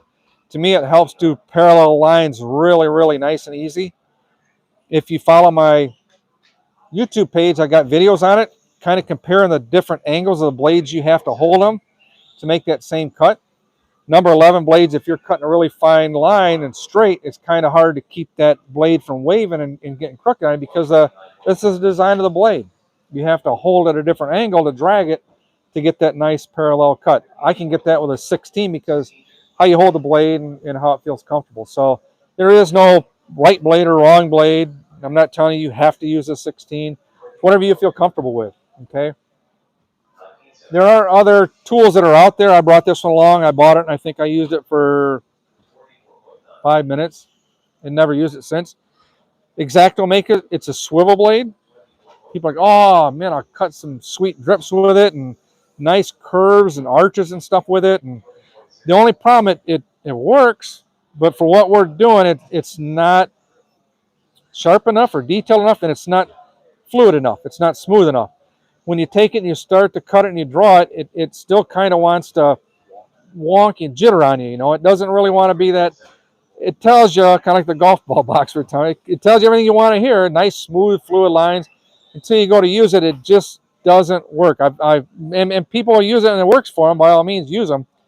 They're difficult, and like I said, a number 11 or 16 blade, you're going to find over time you'll get practice and you'll get better at where, hey, I just don't use these. You know, and they make them with like Teflon tips and stuff where it's supposed to less binding. I haven't found good luck with it. So stick with your normal blades and just practice with it, okay? This body here was brought in by somebody at Tenon, and what it is the design that they've drawn on the outside of the body. Okay, this is how you usually end up coming with them. We maybe cover a little bit how to come up with designs and make them parallel, make them uniform and stuff, but draw the design on the outside of the body first, okay? The next thing I do is I cut out every line at one time, okay? I know you mentioned earlier about do I paint and then cut some off and paint and go back. You don't want to do that. Try to get out of that habit, and I'll tell you why. I'll make it a lot easier for you. If you have a hard time, because a lot of times you're new and it may be a while before you actually get around to painting it, this is a perfect way to do it, though. You've got all the lines where you want it. You got a nice parallel design, but you've got all these right here, right on it. Light blue here. I want light blue. I want this yellow shaded to orange, or you want silver here, black window trim. Take a picture of it with your phone, okay? Snapshot it. Get one from each side and one from the top, whatever it takes to. So if I was to come in and I was to take, after you cut it and wipe everything off of that, you're going to look at it and you're going to have to see those cut lines, but you're going to know on your phone, well, that line was supposed to be this or supposed to be that, okay? Another way you can do it is once you get done cutting everything out, and I'll tell you, I use the iso alcohol to wipe the lines off as you're cutting. does two things. It lets you know what's cut and what's not cut. So if you have to put it down and later on come back, if you got to do something, you know where you left off. The last thing you want to do is get down there where you're painting and all of a sudden it's like, oh, you go to pull that mask and you forgot to cut that area. Okay. So as you cut it, use your paper towel and use your 90% alcohol, 90% alcohol, and wipe it off. That way you know that area is cut. You still have your phone to go back to the reference to say, hey, this line was supposed to be that color. Once you get it all cut out, you can then go back with a Sharpie and relabel that area. You don't have to trace all the lines necessarily because you'll be able to see those, but if you want to put on there and remark it, hey, this was supposed to be blue or black or light blue. A couple bodies I was doing checkers and a bunch of goofy stuff. I had all different kinds of color Sharpie markers. So for everything that is orange, like an orange Sharpie, it's going to be painted orange. So it kind of helps you as you're doing it. I can see what color that was supposed to be. So you can use that, as an identifier also on it. Okay. So cut everything out at once. What happens is if you don't, you're going to paint these nice little thin lines and stuff. Well, now all of a sudden you're going to paint it, say they were black. Okay. Now you go back and you're like, oh, it's black. How am I going to cut through that? You can't see where to cut and everything. So by not doing it and you happen to go back and cut it out later on in the stage, you're going to lose those cut lines by the paint you already put down. Okay. So it's going to help you out. That's the last thing you want to do is to get to the very end and now you're struggling with, oh man, was there a line there? If you're picky like me, I like to have nice, sharp, parallel lines. It's a lot harder to cut a parallel line if you can't see the first line. Okay? So it all depends on your design. If it's something simple, and if you don't do it that way, by all means, keep doing it that way. Just trying to save you a little bit of time, and especially if you get into more intricate designs like this, where you don't have the ability to go back and cut that out, you're going to be able to see through it and do it. So, makes sense? Any other questions back on the paint drips? All right. Have you ever run like a guide on the inside of the paper? Yeah. So for the designing part of it, we'll talk about. What you can do is everything that I cut freehand. Okay. I don't use a guide or a ruler. Some people tried saying I was using like a laser cutter to cut it. I'm like, no, it won't work. So I cut it all by hand. It comes in time and practice. Okay. Thankfully, I've got a steady hand. I'm not old enough where I'm shaking. I don't drink coffee, and I don't have any bad habits that make me nervous. But some people have it, and some people don't. Okay, and like I tell people, you practice at it. You're going to get to a certain point to where you're going to be like, man, I can't do that. I mean, don't feel bad. I can't hit a golf ball straight. Okay, I try to hit as straight as I can. With you knowing that, if you're doing it body for yourself, keep that in mind when you're laying your design out. Maybe don't get these sharp lines. If you're picky like me, or maybe you're picky yourself. I like people that are picky because they want them nice, sharp, parallel, consistent lines and stuff. If you can't do that, just change your design slightly. Make it slightly wider, or create your design where it's different. You don't have to have the most steady hand to come up with a cool design to paint it. So that answers me kind of question. On the inside, what I do though is I'll use I like these 6-inch flexible rulers, where they're little pocket type deals, You can lay them on the inside because they kind of flex and bend and twist.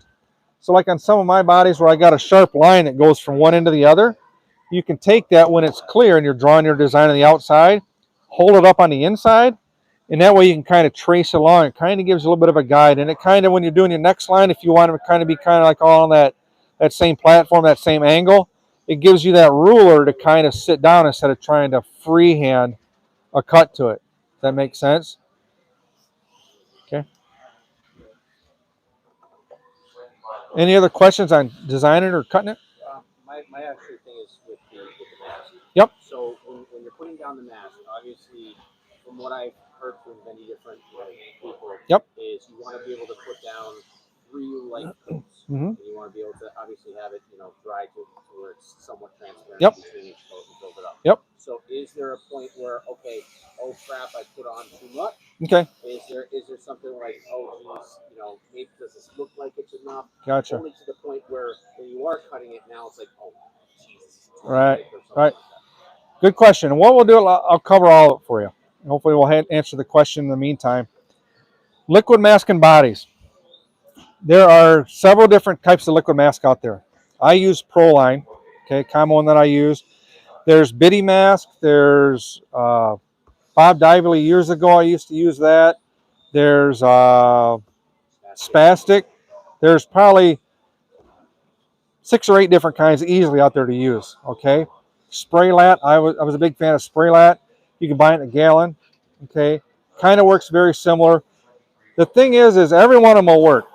Everybody says, oh, this one's garbage, that one's bad, I hate this one, I hate that one. This one's lumpy, I got to strain it. I like spraying it, I like brushing it. There's so many variables out there. You got to find one that works for you, okay? Ask around if you have other people that airbrush, or go online and look. People will compare the two. I've got a couple of videos, I believe, also that kind of covers the different brands. Every one of them basically do the same thing. It's a liquid latex you want to put on the inside of the body, okay? Every one of them, I will tell you, is slightly different, okay? A lot of people don't like the Proline because they say it doesn't stick to the body as well. It doesn't adhere to it. I use it on every body I use, okay? The biggest thing with a Proline, why people don't like why it don't stick, is because when they're cutting out designs, they don't complete the cut, okay?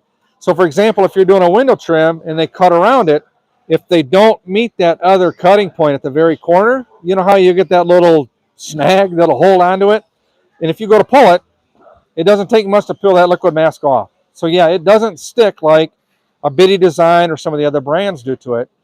But if you like it, like I do, because if you put that down, there's no way it's gonna pull off any paint. If it can't, if it's, you can literally take like cellophane film that has no stickiness to it, put it over a window and use it for liquid mask. It doesn't have to stick hard to the body, you know what I'm saying, if you complete your cuts. If you can't complete your cuts and you struggle with making a complete circle, or those lines don't touch at the end and you're going to have that little tear, whatever you want to call it, where it's going to pull it off, you're going to want to probably find something different.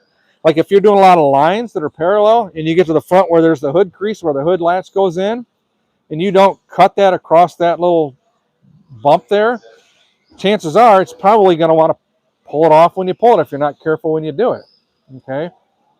So I'm just very careful and picky when I'm cutting it that I cut all the way through, everything matches and cuts to the exact same point.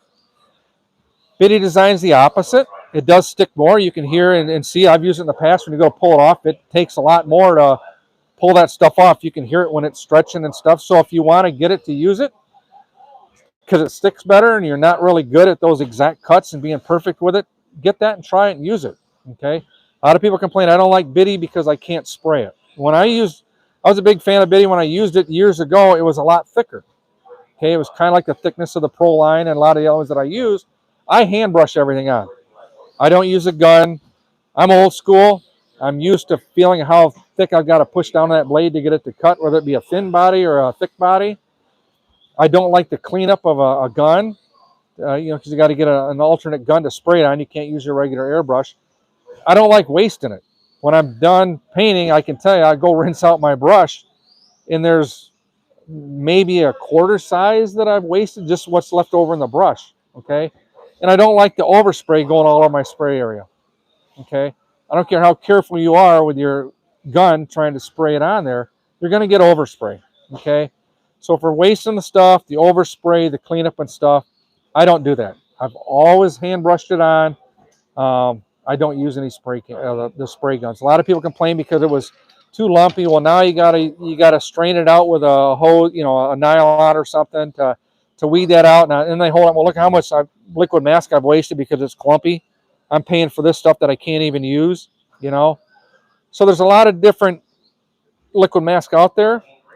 Ask around and find out, some that you can, if you're able to get like a smaller bottle as a sample and try it.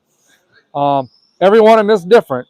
I'm not going to lie to you, and I'm not going to say this one's the best one to use, because like painting, everything else, you're going to have your preference, you'll have yours, and so on. So find one that works for you. They are all different. It's nice to be able to understand and use a couple of them, because if you have a hard time getting one brand, you want an SOL, okay, you can use another brand to just get by. I've got a couple other bottles that I keep there in case something happens, you know, I have an accident, knock a bottle over or something, or, you know, I can't get it for some reason. So you have an idea of how the other brands work for you. Okay. I had one. Yes. I used a liquid mask. Yep. And I cut all the lines. Yep. But I couldn't paint it that night. Yep. Went to do it the next day. Yep. Every one of the gaps at all, the mask had almost shrank up a little bit. So Really? every one of the lines had gotten. Did you have it sit? Question was, he had a body, he liquid masked it all, had it ready to go. He cut out the design, but he wasn't going to paint it that night. He was going to paint it the next day or a couple days down the road or whatever. And he said that the lines all shrunk up. Like they all opened all the gaps. Opened all the gaps. Like almost like the liquid mask had shrunk up. And wow. Open. Did you force heat? Did you force heat dry it with a hair dryer? You did? All right, that's what happened. What happens with a liquid mask? The liquid mask works best if you let it naturally dry. Okay? It's a latex. Okay? It's latex and it's like a paint. Okay? So it does want to, yep, it wants to shrink up on you. So rule of thumb, what I always do, and some of you may ask, I didn't cover it. I use hand brushing 3 coats of liquid mask. Okay? The first coat I put on there, I don't go super heavy with it. You don't want to start filling any of the little winglets or any of the other little fender wells. Put a coat on there, and what you're going to find is it's going to dry pretty quick. Maybe, I'm going to say an hour or less, it should be totally dry. You'll see it. It'll be, you know, kind of transparent. If you want to put it in front of a fan, that will work. I would not use heat. Okay? No heat came through? Yeah. Yeah. What I do is the first coat, I got a ceiling fan that I turn on. I lay it, sit right on the floor. And man, within an hour, that first coat's going to be dry. So do we want to wait like an hour in between just to yeah, you'll want to make sure. And what you'll do is a couple of keys will let you know it's going too thick. You're going to see where it's going to sit in pool in spots where it's not wanting to dry all the way. If you're not cutting the design in that area, don't sweat bullets. Usually, a lot of times, if it ain't too thick, you wait a day or two, you'll see it'll start to dry from the inside out. Okay, it'll eventually go away, but that's kind of a clue is when you're doing your next body or you're painting your other coats on, don't go as heavy with that coat. Okay, so the second coat, I kind of go a little bit more liberal with it. You know, I kind of add it up a little bit, and the third coat, about the same as the second coat. So you're just building it up. Question he had is, how do I know if I have had too much or not enough liquid mask on it? Unfortunately, the way you're going to learn you don't have enough liquid mask on it is when you go to paint that first body and you go to peel off that coat of liquid mask. It's not going to want to peel off in one nice, smooth, even pull. It's going to be like you came back from the beach a couple of days and you got dead skin you're pulling off. So it's going to pull and it's going to tear. It's going to pull. It's going to. Don't sweat it. Have patience. Get a piece of tape, roll it up, and then use that tape to kind of like touch that area you want to pull and kind of drag it with the tape. You know what I'm saying? Or if it's kind of closer, you can probably use your thumb or finger to help roll it off because it's still got the cut there. It'll roll off, or you can even get like a toothpick, something. It's going to take more time and patience. That's the only way you're going to learn. But once you do that, it'll take you a while, and you're going to say, next time I'm going to throw another coat on it. Okay? So if it's too thin, you're going to have a hard time pulling it off. It's going to be a nightmare. You're going to know right away as soon as it does. Okay? What I've heard people do, and you can do it, you've cut it all out, but you ain't painted it yet. Put another coat of liquid mask on it. Recut it out. Okay? Are you going to hit that same line exactly the next time? Probably not. Sometimes people have done that, and they say, well, you know what, I'm just going to put a different design on it. You can do that too. So however you want to do it, you can waste a body and fret through it and try to get it done the best you can and learn. Hey, next time I'll put another coat. Or if you see you starting to pull it and it's a nightmare, you know, put it back on it. Another way you can tell too easily before you even cut the design out, maybe just try cutting a window out and try pulling the window. See how it pulls. You know what I'm saying? If it doesn't pull off really good, then, you know, you need to add more. So,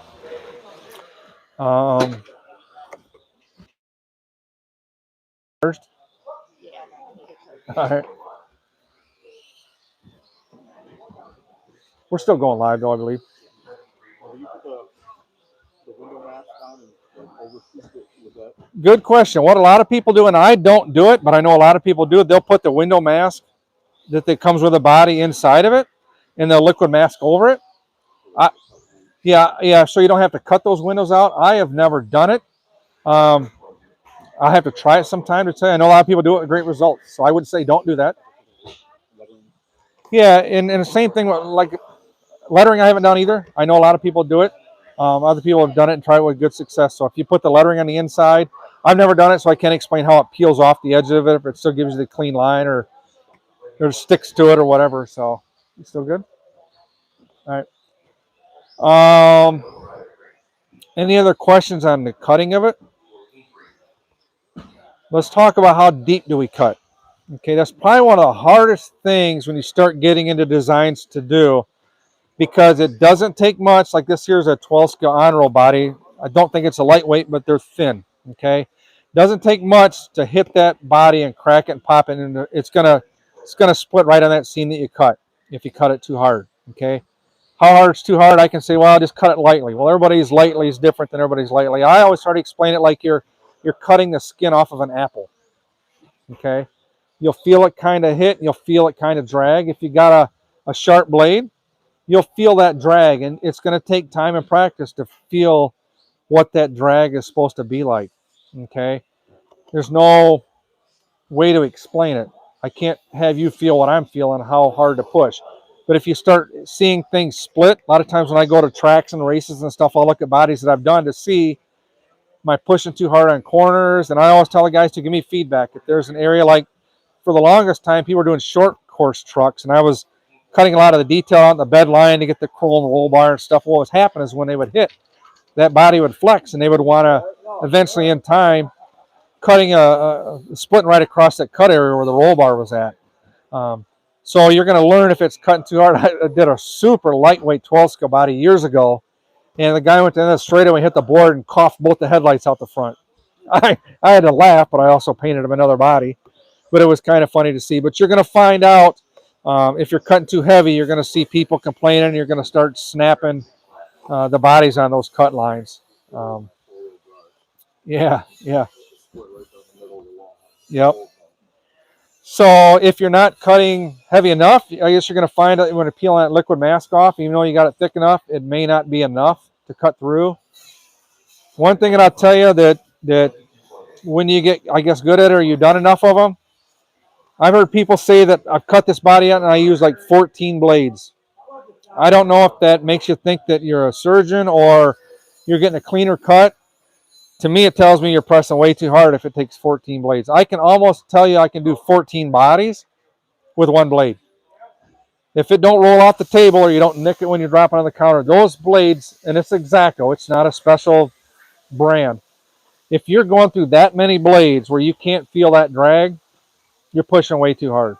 You're not going to impress me in saying because you use 14 blades, it's going to make it sharper, crisper design. It doesn't do that. You don't need to go through that many blades. I buy blades in a pack of 100, and it'll last me a year. And I do between 700 and 1,000 bodies a year. So, I mean, yeah, you can sit down, and I'll sit down when I've got a bunch of bodies drawn out. Like for a lot of guys that race, they'll have maybe 6 or 8 bodies. You can cut out the whole batch with a new blade. I may put a new blade in when I start because I don't know if it's rolled off the counter or I've nicked it on something when I've tossed it on the counter or whatever. But blades will last you a long time. And usually when I replace them, it's because I've nicked them or I've dropped them on something. You'll just touch that tip up. So you don't need a lot of blades.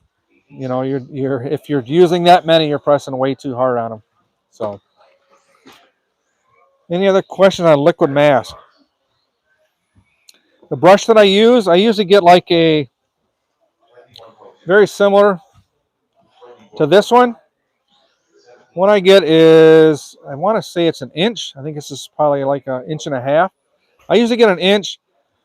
I go to Hobby Lobby. I'm trying to think of the name of the brand. It's got a black handle to it. The softer, the better. Okay. Maybe we were talking, you were having some trouble with the air bubbles in your liquid mask. This is more of a little bit of a stiffer brush than what I would use. Maybe it's creating it when you're brushing it on. It's not letting it settle or smooth. But try a softer brush. You may spend $10, $15. Wash them out good. Dawn dish soap. Wash them out when you're done with it, and they'll stay fluffy. You know, just like you bought them off the shelf. You can go years with a brush. You know, um, I got an inch one, and I got, I want to say, an inch and a half one for like bigger 8 scale or drag bodies. But it's the same tip, same type of brush, so it goes on nice and smooth.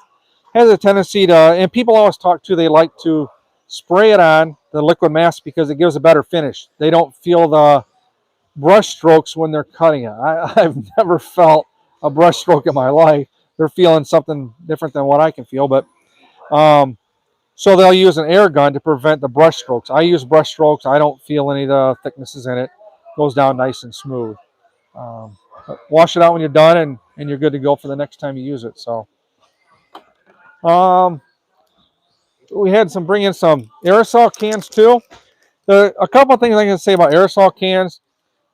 First thing is, do not use it with liquid mask. Okay, it will attack liquid mask.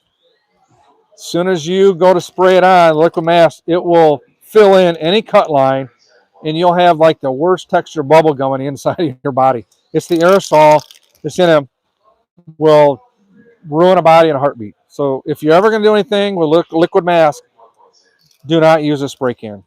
Okay. As far as the spray cans go, this one here's a transparent blue. This one here's like a regular silver. You can use them to back them like we talked about. But treat these paints the same way that we covered it with like the water-based paints. If it's a transparent, or if it's a pearl, or if it's a fluorescent, build those colors up. A couple things why people use aerosol cans is they do have an airbrush, but they don't have a place set up inside to do it. Okay, so a lot of times people will take these cans inside and outside to spray. Okay, try to don't do that, because what happens is the paint, the aerosol, everything that you're doing together, they don't like huge swings in temperature. Okay, the more you can keep them consistent, the better off you're going to be. A lot of times people, hey, my wife's yelling at me, I'm spraying in the kitchen. Well, probably shouldn't be spraying in the kitchen. Choose the bedroom instead, I guess, right? But so they'll go out in the garage and they'll shoot it, and they're thinking, well, yeah, shot it, it looks pretty good. And they go inside, and all of a sudden that paint's wanting to dry, and it's not wanting to stick because you got a warm body that's now all of a sudden turned cold because you're out in the garage. And now you're spraying probably cooler, different temperature paint on it. Now you bring it back inside where it's 70. The body and the paint, everything, the temperature swings is just crazy on it. So you get in a lot of trouble when you start doing that. Okay, what degree temperature change are you able to do? I'm not the one to answer that. I just don't do it. Okay, so my recommendation, if you're going to do it, try to set something up in a normal room temperature like you've been having the paint and the body sit in. Get some newspaper. A lot of times people get like a bigger cardboard box.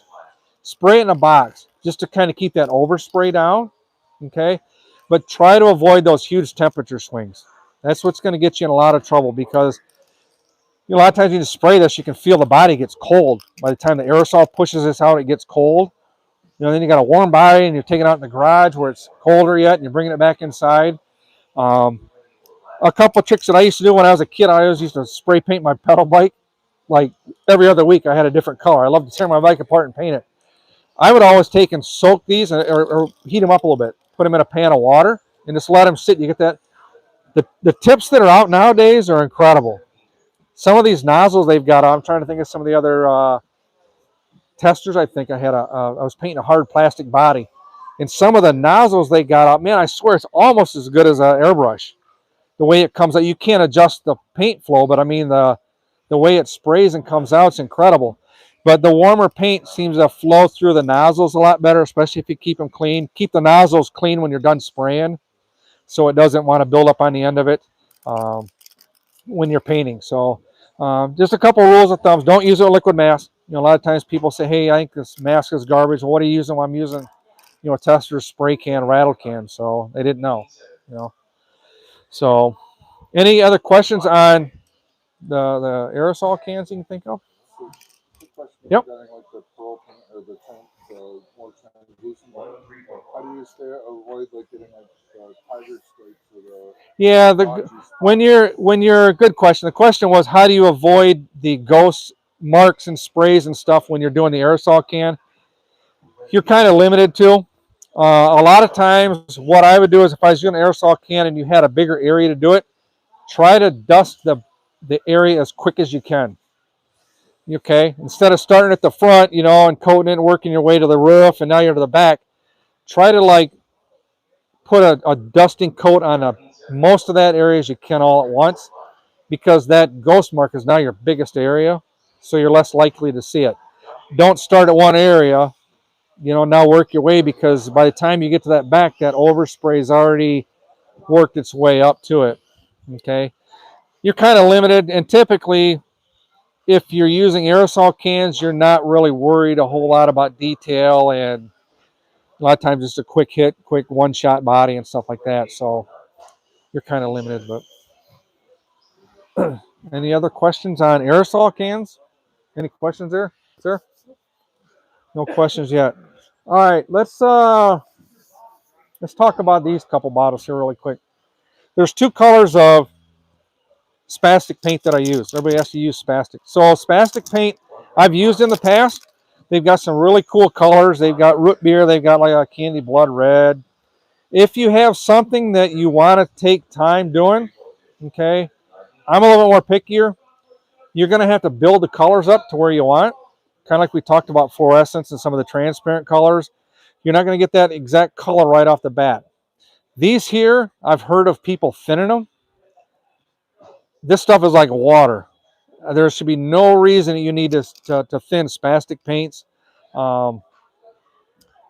These are Alcad. This one here, this is a gold that I bought, but it's the same basic thickness as a spastic paint. My opinion, you should never have to reduce a spastic paint. Yeah. Like I said, they have a different odor to them. Okay, they fill up your area quick. I kind of don't use them because of that. They got some great colors.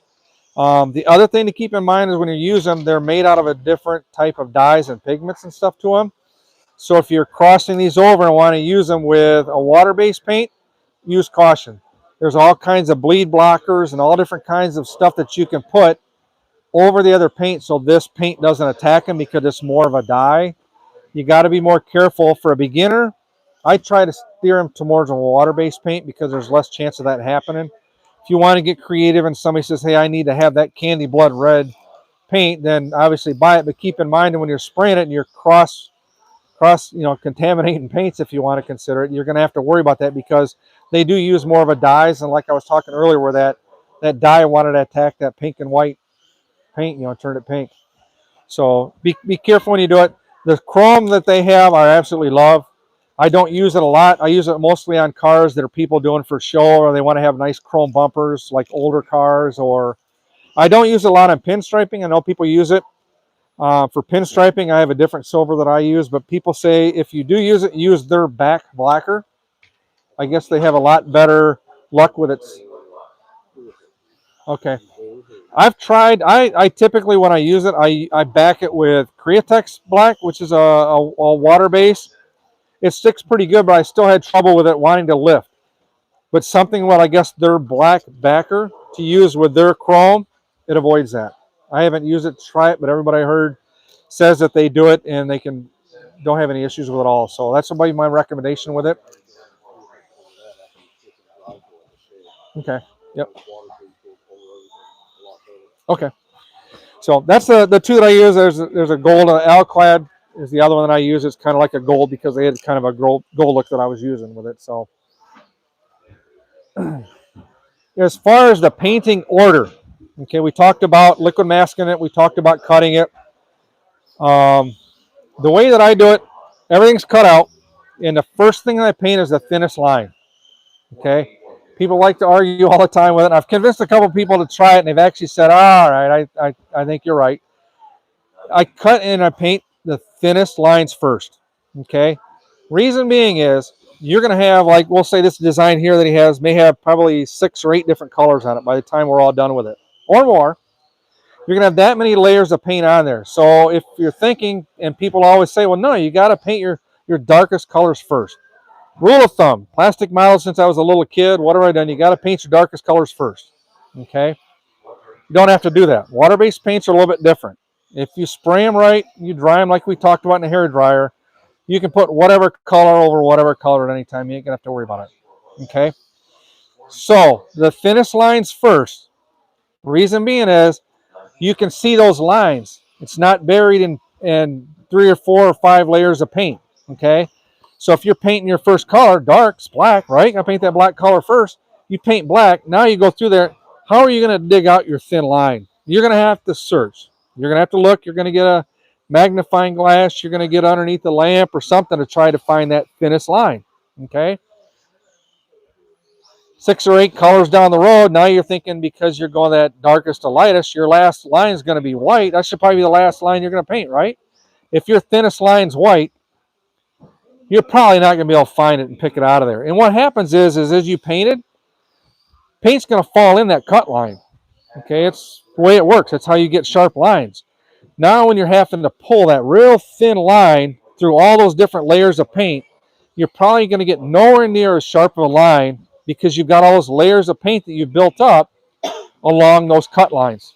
Okay, thinnest lines first. If you haven't done it, just try once. If you say, hey, I tried it and I don't like it, hats off. You tried it, okay? People say, all right, so now what are you going to do? You're gonna have a nice lines, but now you're going to have bleed through, okay? Couple ways you can do it. Couple bodies I've done, the first lines I paint are white.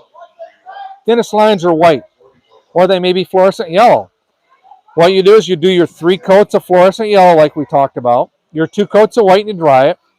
You just go over the back side and you just dust it with a black. When I say dust it, you literally just change the color of it. You don't put to where it'll even show glossy black. It won't even be glossy. You just lightly dust it. And I mean, when you hold it up, it will not change the brightness of that yellow or that white. If you use 3 coats of yellow and 2 coats of white on your fluorescence, it won't change the color of that tone of that yellow or that white. So just back it. You know, you can use white, back it with the black. It's not going to tone that down.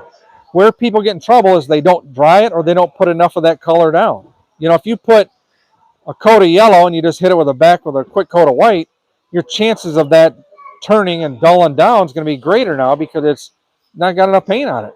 Okay, it's more translucent still. So thinnest lines first. I don't go by you got to have the darkest color first. What I try to do is when I'm painting, I try to get it to where I only use the paint color one time when I'm painting. Sometimes you can't do it.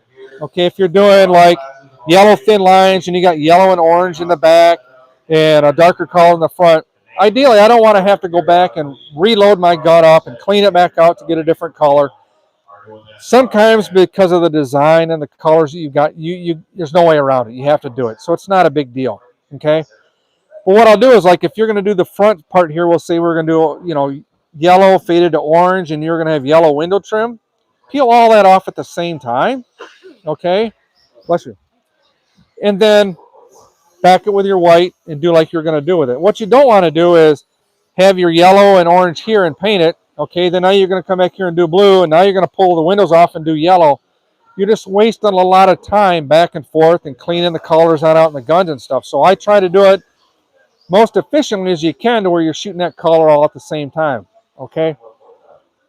For people that have painted before, it'll make more sense. For people that are newer, don't get confused by it. But also what I try to do is, depending on the layout of the color, a lot of times you don't have to back colors with white all at the same time. Okay? For example, if the back part was black and we had a candy blue and we had a white up in the front, okay? If you want to do your black first, fine, then you do your blue. Well, he said back the blue with white, right? You can, but if you're going to do the front white also, just do it all at one time. Okay? So when you're thinking through your paint job and you're working through it, hey, maybe I don't need to put that silver on now because I'm going to do another color. I got to put silver on underneath it as well. I'll just do it all at the same time. Okay, it's things like that you learn that'll make it more efficient as you go, and you're not having to put as many layers of that paint on, so you're saving kind of paint a little bit also because you're going to have to back it and do it the same thing on the other cars. Okay, so think about your design as you're doing it. A lot of times I'm different. I do it in bigger batches and I do multiple designs, so I kind of know this body here's got yellow, that one's got yellow here, that one's got yellow. I'll try to coordinate them so when I'm painting them, when I need to do yellow on that one, these two are ready for the yellow. So once again, throughout that whole day, I'm kind of organizing that schedule to where I'm shooting that color just once a day. Okay, make sense? You'd be surprised how much, and it doesn't take a lot of paint to paint these. You know, a lot of times I'll see people that'll have vats of paint all stacked up and the big bottles and everything, and it's like, man, and a lot of times watching some videos, people apply way more paint than they need. Okay, what I do as a rule of thumb, a good thing is hold up to a light bulb. You know, you'll see people that'll stand back and they're painting like this, like it's an aerosol can. They're just flooding it, and it's like, man, you don't need that much paint on it. You know, and by using less paint, it dries quicker. Okay, you're using less paint, lets you go on to your next color. You don't have to worry about those run-throughs and those drips like we told about earlier. I mean, you'd be surprised. I mean, if you were to ask people, out of a 2-ounce bottle of paint total throughout the whole body, how much do you think it would take to paint a body like this? I would almost venture to guess it would probably be on the high side four cupfuls to do the whole thing. Because a lot of times what people do too when you're wasting paint, look at the area you're going to paint. If it's a small area, man, don't fill it up to the top. You're going to probably dump it out for one if you're not careful. Just put enough in to cover the bottom for that little area, and the more you do, the more you're going to get the hang of how much paint you need to use. That way, the less when you go to rinse it out, you're not dumping it down the drain.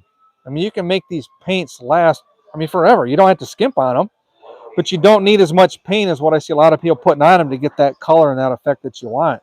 Dries quicker, sticks to the body better, builds up.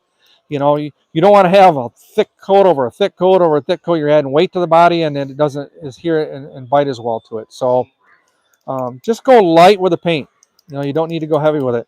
A good rule of thumb I tell people is if when you go to dry your color, because when we talked about drying between coats, if it takes you more than a minute with a hair dryer to completely dry everything to where it's satin finish, you're probably going a little too heavy. Okay, so either do thing, back it off and put another coat on it. I always tell people, don't plan on covering anything on the first coat, even if it's black, because what happens is you're still building it up so thick, you're gonna have another color you're gonna put over on top of it. Okay, you're better off 2 coats of black. Just make it nice and even. It dries a lot smoother. It dries more evenly. It's a lot easier when you build colors up on top of it. Okay.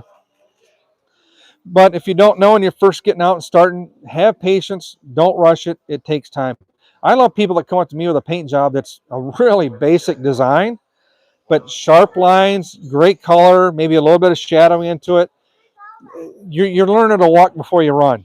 You know, and a lot of times I'll talk to people where they want to start off doing hexes and different designs and different shades and blending this in, and it's like, and then they're like, well, how do I clean up my airbrush? You know, well, let's back up a little bit. Let's start out with something basic, and then, you know, graduate into doing the different shading and fading, because there's so much you learn along the way to get there, that if you're trying to get there, first of all, you're trying to blend colors together where you don't even know how to reduce them yet. You don't even know how to have them come out of your gun yet. You know what I'm saying? So even if you try to get there to do it, you're like, oh, I'm not at the point where now my gun doesn't work because I can't get the paint to come through it. Speaking So, of airbrushes, yeah. actually, Yep. Obviously, some people say buy one, try once, but you know, recognizing that you're more, let's say, the beginner hobbyist that isn't going to do it all the time. Yep. What would you recommend? Not spending, the bank on trying to be able to Yep. get the best gun in the world, but what's a good gun to be able to look at? Yep. Good question. And the question was, if I'm a beginner, if I'm an advanced painter, what type of gun do I want to invest in? If I'm beginning in it new and I may not like it, or I may find out I'm not good at it, how much do I want to spend? If I'm an advanced painter, how much do I want to spend into it? What's a different type of gun? So one thing I always tell people is, when I first started doing it, I bought a cheap, probably the cheapest bat. I don't even think it was like $30. And it was a cheap plastic handle Pache. Came with a little can of aerosol. And that's what I used. But in my mind, I knew how I wanted to paint. And I knew that I liked cutting things, painting things, designing things. So I knew I was going to get better, but I didn't have the money to go on out and dump into an airbrush, So I'm like, well, let me just start here. So there's so many different levels that you can get into on it, okay?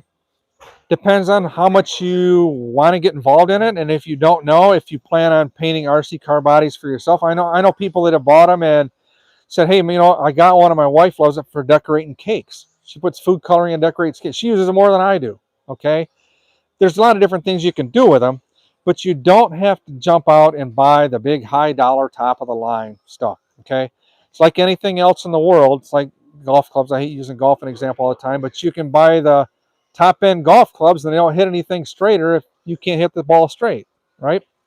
So you don't need to go out and spend the $500 airbrush and compressor and all the doodads to get going, where you can go out and spend maybe 150 bucks. Okay. The thing you want to look for, like anything else, is make sure you can get parts for it. Okay, you're going to be clumsy. I've done it. I've dropped an airbrush and bent the tip or the needle on it. You don't want to be out of commission. Okay, so you want to make sure that you can get parts for it. One thing I look for too is look to see how many different levels and brands that company has. Chances are, if they make one airbrush, it's probably hobby grade, and that's about what you're going to get out of it. So if you get better, you not have to then start looking at a different brand, or see what your next step is from there. But the biggest thing is the parts for it. Okay, depends on what your budget is. Okay, I posted a picture the other day on my website. Over the last probably 25 years, when I'm done with an airbrush, I have this, it's a stand-up little cabinet, I guess you'd call it, where I just throw all my old airbrush in. There's probably 10 or 12 airbrushes in it. Anything from Pache to Iwata to, I think Parma had an airbrush in there at one time. There's probably 4 or 5 different brands I've tried through over the years. But I settled on an Iwata. Okay, and people laugh. I've had a few people over to check out the booth and stuff, and I walk in and there's bodies everywhere and stuff getting painted. And look, I have one airbrush. I use one airbrush. I use one airbrush for every body that I do. Okay, I have 2. I won't lie, but I use one. It's basically the same airbrush. It's just got a different head and tip and needle where it sprays a little bit broader. For if I was doing like an 8 scale body or a different type of body. I'm sorry. Yeah, where it'll have a different type of needle, or it'll have a different type head on, where it'll spray a bigger pattern. But I'll use just the one airbrush. It's a dual action.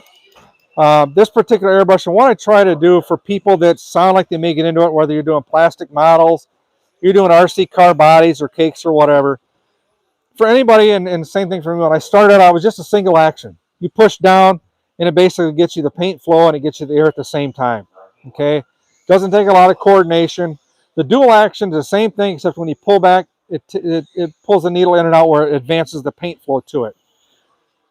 I can guarantee if you get any type of advancement into painting, you're going to want to get a dual action.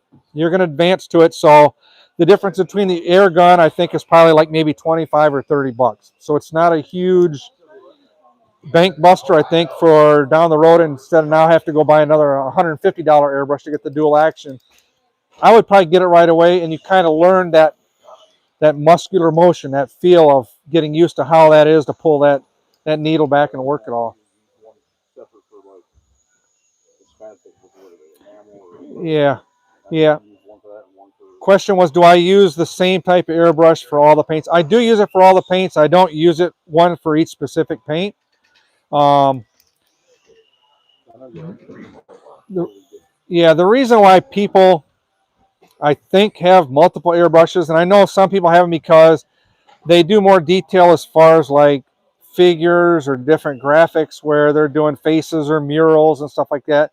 That you'll want to do. I mean, I'm not that talented. I do a lot of lines and sharp stuff. It's not what I do.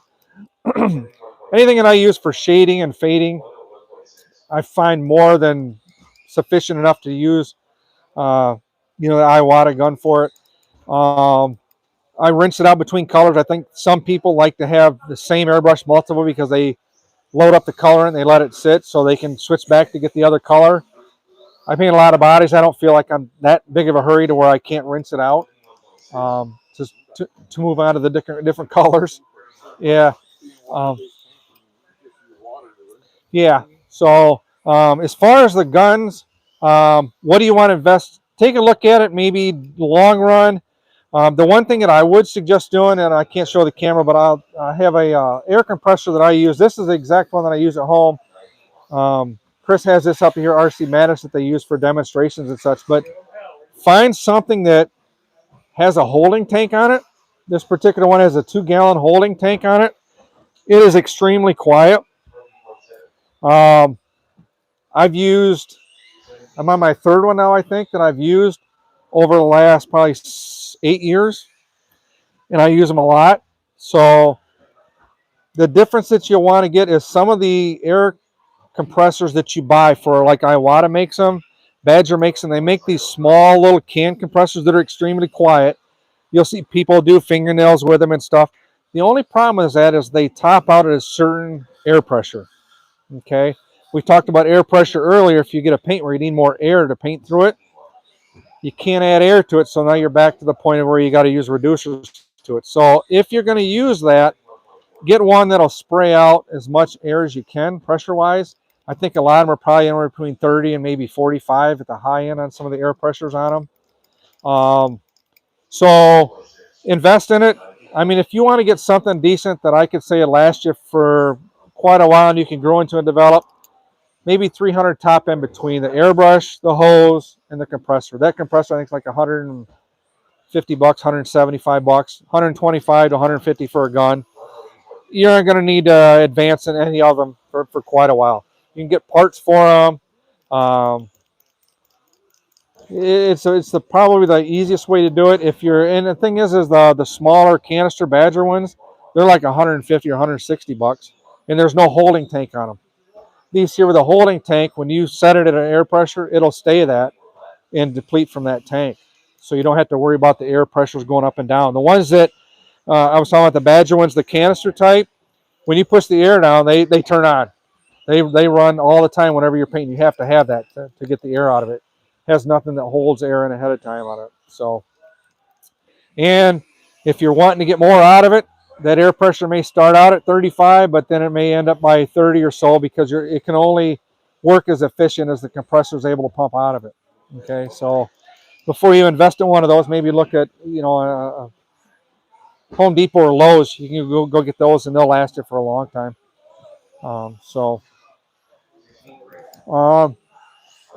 On air pressures too, we were talked about the number. People all say 30 pounds or 32 pounds. The numbers that are on these gauges, I'm sure they have to be close or regulated. I don't even look at that. Okay, I go by the feel. Okay, until you get that feel, you're going to need to look at it. Okay, if you have a braided hose that we have on our air guns, and most of them come with, some of the really bottom line ones come with a plastic hose, but these are braided hose. You can crank that thing up to the max. It's not going to blow the hose. Okay, there's some paints where they're thick. I'll turn it up high. I mean, these things rate up to like 90 pounds. I don't want to say I shoot everything at 90 pounds, but I can tell you this one, I shoot everything over 30 pounds. Okay, unless I'm doing really small, fine detail work, I'll turn it down below that. But you still have to be able to push that paint through the gun. Okay, people are like, oh man, what are you're spraying at 40 pounds? Yeah, you can spray them at whatever you want. Okay, if you're spraying it and your liquid mask is blowing off your body, it's not like a pressure hose, where you can actually take paint off of something. It's nowhere near that. But don't be afraid to turn that air up. They're designed for it and they're made for it. Okay. Where I find out where it's too high is where you're spraying your body and you're getting more blowover, you're getting more overspray than you want. You really only want to have it sprayed where it's going to cover the area you're spraying. People have different techniques too. And a lot of that determines how much air pressure you're using. If you see guys, and this is just per me, where they're standing back like this, way, way, way too far away. If you're having to use air, you're saying there's not enough air, it's because you're like a third of the way toward the target of what you're painting. Okay, I usually try to get right up in it. Get your gun to where depends on how the detail, an inch, 2 inches away from the product that you're painting. If it's finer detail, get right up on it. Sometimes too, you can actually unscrew the very tip of this. I don't recommend doing it because if you're like me, you'll drop it eventually. And once you do that, just plan on buying a new assembly and a needle for it because you're going to bend it up because there's nothing to protect it, okay? But you can even take that off and get right up on it. Turn the air down. If you need to thin the paint, do that, but get right down there on the item. Yeah, like a drop shadow or any type of line like that. Less overspray. Okay? You're not going to have a messy work. You know, it's just a lot more easier where you get in control of what you're doing. You know, a lot of times I think people have the spray can method when they're painting with an airbrush. You know, and a lot of times I've even watched some videos. I love watching videos where guys where they do the helmets and they do the motorcycle tanks. I get a lot of ideas, like creative stuff of colors and designs. But what you don't want to do is and it's hard to get in the habit of an aerosol where you spray. Like they'll tell you, hold your item in front of you. You start spraying before you get there, okay? And what do they tell you? You spray through it and then you stop after you're past it, okay? Yeah, like you're painting a car on the outside. So you got overspray here, you got overspray there, but you're painting this little window line, okay? So wasting paint, wasting paint, wasting paint. All right, now I'm painting. All right, wasting paint, wasting paint. Try to get rid of that, okay? The way I paint, I pulse a lot, okay? I'm often on it, but I'm always painting just before I get there and stopping just as I get to the end of it, okay? I don't get that. It's very robotic looking, and I'm kind of over-exaggerating, but that's what you're doing is you're like, you want to get away from that. You know, you're not painting the side of a house or a barn door or anything. You know, you want to get right up in there and paint where you're painting on it. It takes time to learn that. You're not going to do it right off the bat. But it's going to help you as far as overspray and getting a nice even coat. A lot of it just takes time. You know, I mean, common things like people where they hold the airbrush. You know, I pick it up, I just naturally drape it like that. But sometimes people don't. They'll hold it like this and but what happens is you got the weight of the hose that's wanting to pull back, or if you're going, you're snagging something on the counter, it's tipping it. When you're taking your wrap it around your arm, there's nothing on that. It keeps the hose up out of your way. But if you don't know, you got to find out, learn somehow. So learn different techniques and different methods, even just how to hold the gun. Okay. Air pressures, like I mentioned, I can't stress that enough, and that's probably one of the most common questions I get is, what air pressure do I shoot at? You know, how much do I use? What little? And it goes hand in hand with a thinner. Okay. So how are we doing on time? 1 hour left. What else you guys got? Any other questions out there? No questions? Have you tried any of the airbrushes that are like the trigger style?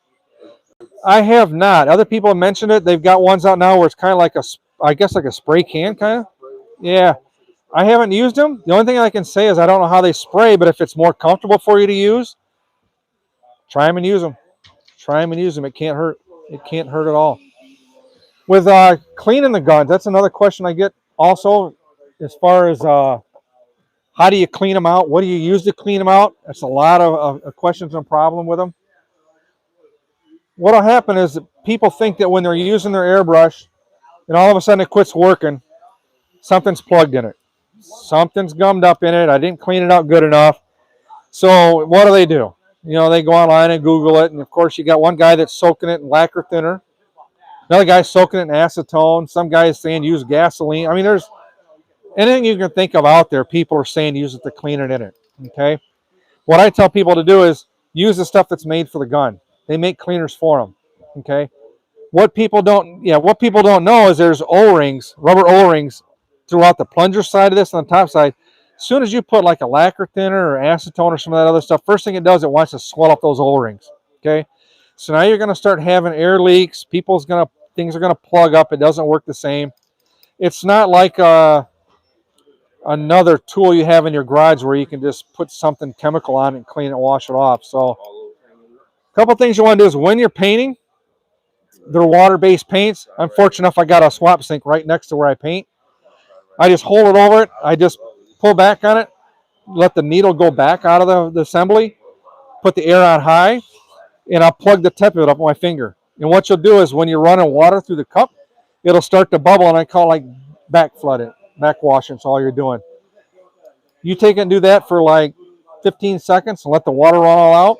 I take paper towel, wipe the inside of it out, and I wipe the tip off, and you're good to go for the next color. Your chances of bleed through, like I can shoot a red, in the next color when you clean it out, I shoot a white, you're not going to get pink. when you keep that gun cleaned out between each color, you shouldn't get any buildup on it. Okay. One thing I mentioned, I always wipe the tip on it. That's where people get tip dry. You'll hear that a lot when people are painting. What it does is sometimes people will drop or they'll booger up the end of this cap. So as paint comes out, it's starting to build up on that. Okay. Now what it does, it builds up to a certain point to where now your next air grabs that paint and throws it out. Now you got a big splotchy paint that's landed on your body or whatever you're painting. Okay. So by keeping that cleaned out, just with a wet paper towel every time, it's not even giving it a chance to build up because you haven't even shot the next. If you have your paint thinned right and you're using the right amount of air, tip dry really shouldn't happen that often, especially like we're painting between colors and stuff. You're not using enough to let it build up. Okay, you want to have the paint as soon as it comes out of that gun, it's out. Where people get in trouble is they haven't mastered or felt that technique yet. So what they're doing is when they're done painting, they're lifting off on the air, but they're not letting loose of the needle. So what happens, you put paint in a cup and you just push down on the needle. In a matter of time, that paint's going to start coming out of that needle. Okay. So what happens is when they've done that, they sit it down, and what they didn't realize is they stopped the air before they stopped the paint. So the paint is wanting to dribble out on the end of it. So they pick it up to use it, and they start out, and the first thing they do is they hit it. That paint that was resting on the outside of that's now shot out on their cup. What I do too is, in order to prevent that, when you get your paint loaded up and you're ready to shoot, instead of going right to your gun, I always hit it out here. Or get a piece of paper towel and just test it on it, just to kind of make sure it's flowing how you want and it's not plugged up. That way, if you do have that little, paint hanging on the end, it's not going to fall in your work. So, but back to cleaning them, you just use water between your coats. If you're using spastic paint, sometimes I've used like iso alcohol. That won't hurt the O-rings. Sometimes it will actually clean the chrome out of the inside of the cup a little better. Spray it through it. I don't use any acetone. I don't use any lacquer thinner. Use either water for the water-based paints or, iso alcohol. I've used that 91% alcohol to wipe it out and clean it out. What's that? Yeah. Once again though, for the spastic, I only use the chrome and the gold. I don't use all their other colors. They may have a different thinner that they're using for that to clean the gun out, and I don't know what that is, so I can't recommend what to use or not. What I use is just for the water-based stuff. So when the gun gets to a point to where it's filthy, okay, and I'll even do it if I'm doing big batches and stuff, I'll tear the gun down and I'll let it soak. If I know I'm going to have a couple days and I've been shooting a lot of bodies, I've been hard on the gun, I'll tear it apart and I'll let it sit and let it soak. And what I use, Createx makes it, it's 4008, it's called Restorer. Okay, totally different than the Airbrush cleaner. I know you go into the store and you see the Airbrush cleaner. Cleaner basically is really a mild cleaner that they use for between coats. Okay, and I don't think it even cleans as well as regular water or alcohol. But this Restorer is something totally different. It's what you use to soak the stuff in. Okay, so what you do, this is the exact jar that I use. Okay, this bottle I think is a 4-ounce bottle. This bottle will last you a year easily. Okay, I paint a lot of bodies. I don't tear my guns apart and disassemble them soaking because I keep them clean throughout the time, that I don't need to tear them apart all the time. But what I do is I get a little jar. This is like an old paint jar. It's got a cap that's on the top of it. What I do is I fill the jar up pretty full, and you basically disassemble the gun. If you're new at it and you haven't taken apart, get your instruction book with it that comes with it. I've got a video on how to tear them apart and put them back together to clean them. It's very simple, but if you haven't done it, it's not hard to learn. Look at the videos, it'll show you. But take these apart, drop them in that, the little jar, put the cap on it, shake it, and let it sit. I've let them sit for 2 or 3 days, 4 days. I haven't had the need to let them sit longer because I've needed to use the gun. But let them sit in there and soak, and you'll be surprised what type of paint and debris that you thought was clean in the gun that it pulls out of there. And you're like, man, where did that come from? I don't soak the body because the O-rings that are in the body, Okay, so you don't want to soak the whole gun. Some people say, well, can I just get a jar and just soak the whole gun in it? You know, I don't do it because I don't want the O-rings to swell up. Okay, so when you're taking it apart, the end ones, but there's also O-rings down in here. But I'll show you how I clean it. I'll take this apart. There's a black O-ring in here. Take that off. Throw all the individual pieces in the jar.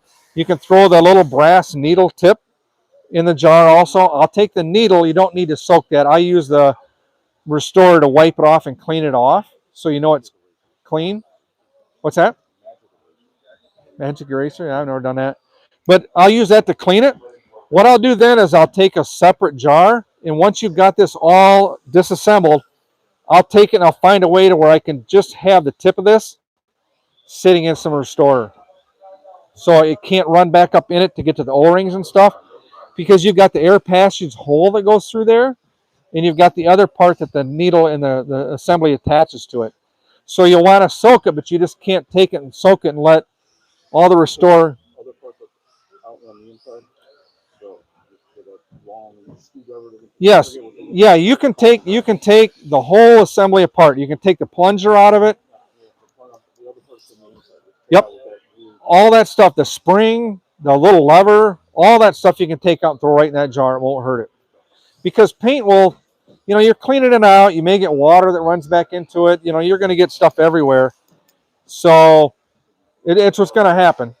But use the Restorer to clean it. Like I said, you'll pull out stuff out of that you won't believe.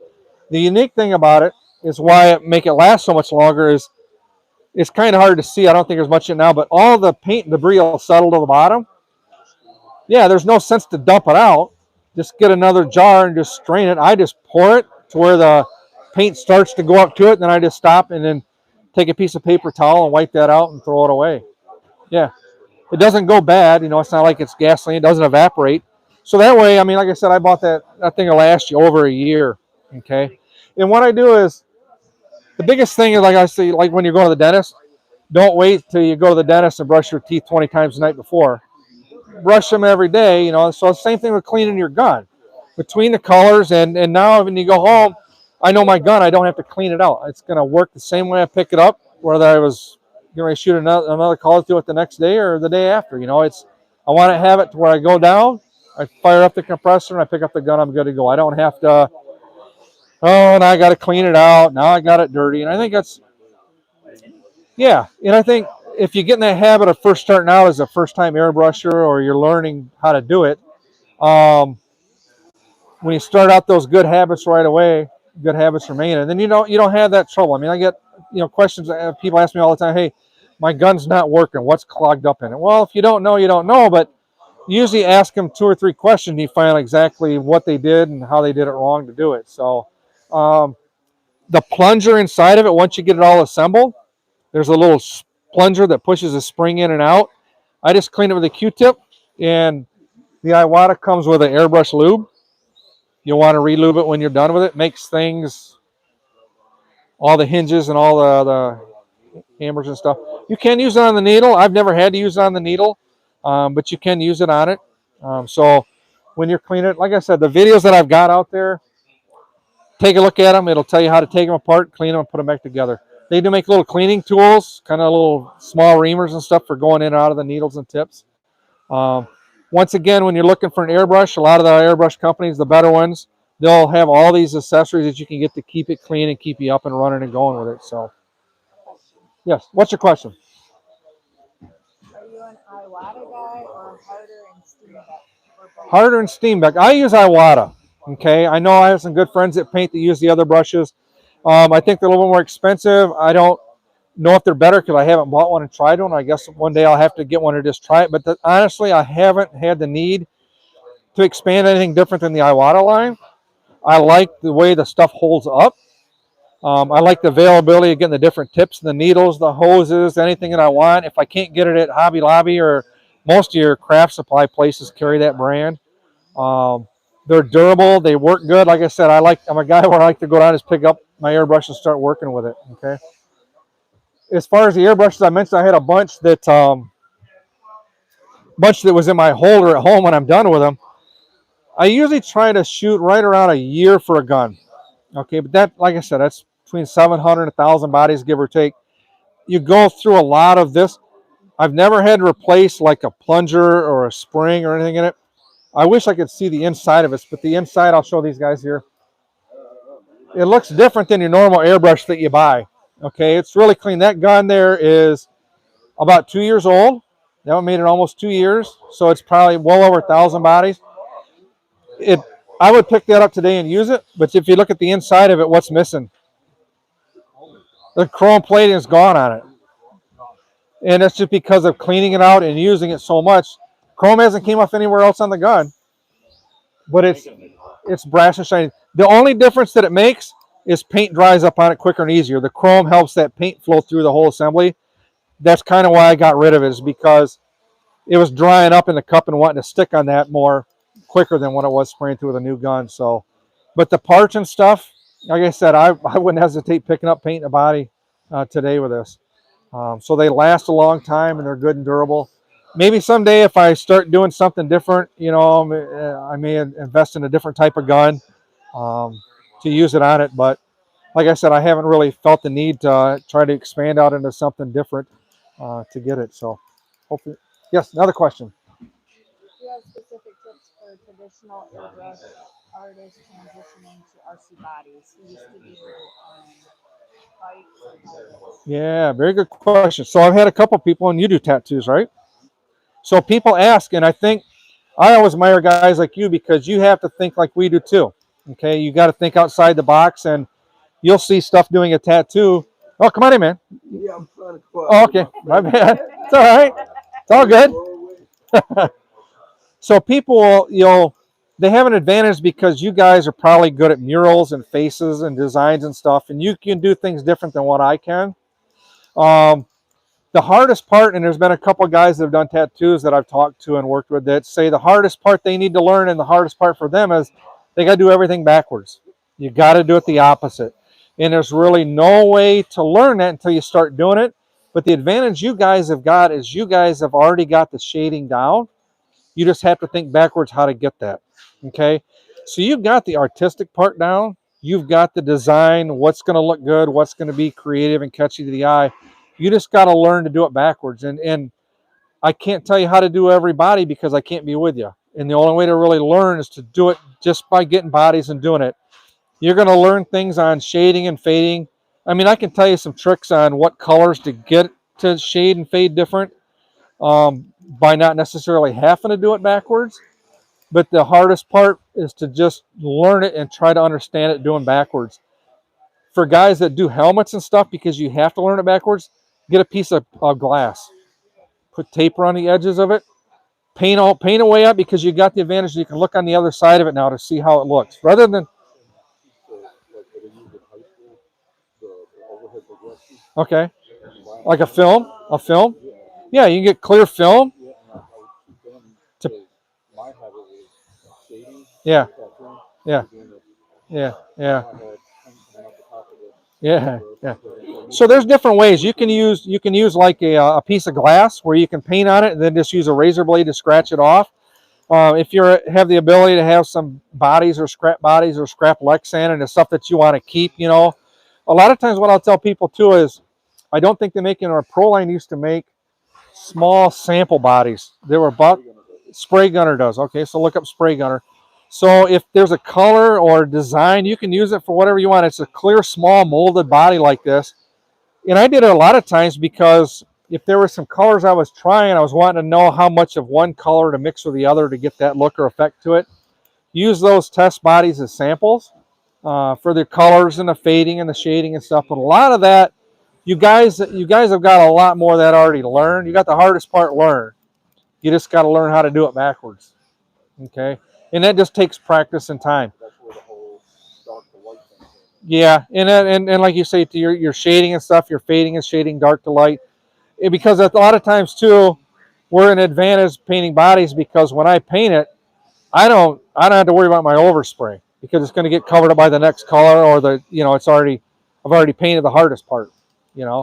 So we have some advantages and disadvantages, but you guys have the leg up because you've already got the artistic and the creative side figured out. You just got to learn how to make it look opposite. Okay. So, what's that?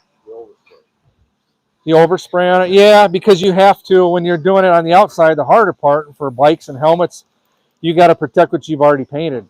You know, where us, we don't have to worry about it. We've already got the hardest part. It's already painted. Yeah, part of it's the thinnest, but more so for creating the lines where you're not going to pull it out 8 colors down the road to dig through and paint it. So, but any other questions? Hopefully that answered. If it doesn't, hit me back and I'll elaborate a little bit more. 350? It's 3:15. Okay, we got 45 minutes. If anybody out there, I appreciate anybody that's watching, hit me up with questions. And even after we're done and you're catching us at a later time, shoot me the questions or hit me on either my Facebook painting page or on the YouTube page that we're live on now, and we'll answer them back to you. So let's cover some a little bit here. Talk about tapes and films that are out there. People, not everybody uses liquid mask, okay, because they may not be able to cut or design. There's a lot of different tapes to use out there. A lot of them will work. A lot of them depends on what type of design you're wanting to do, how thin of a line you're wanting to do.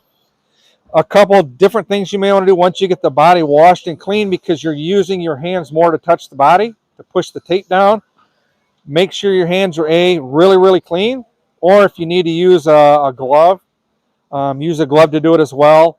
Because just the natural oils from your hand, you know, you wipe your face or something, it'll get on there, and you'll notice it when you go to paint it. So make sure your hands are extremely clean.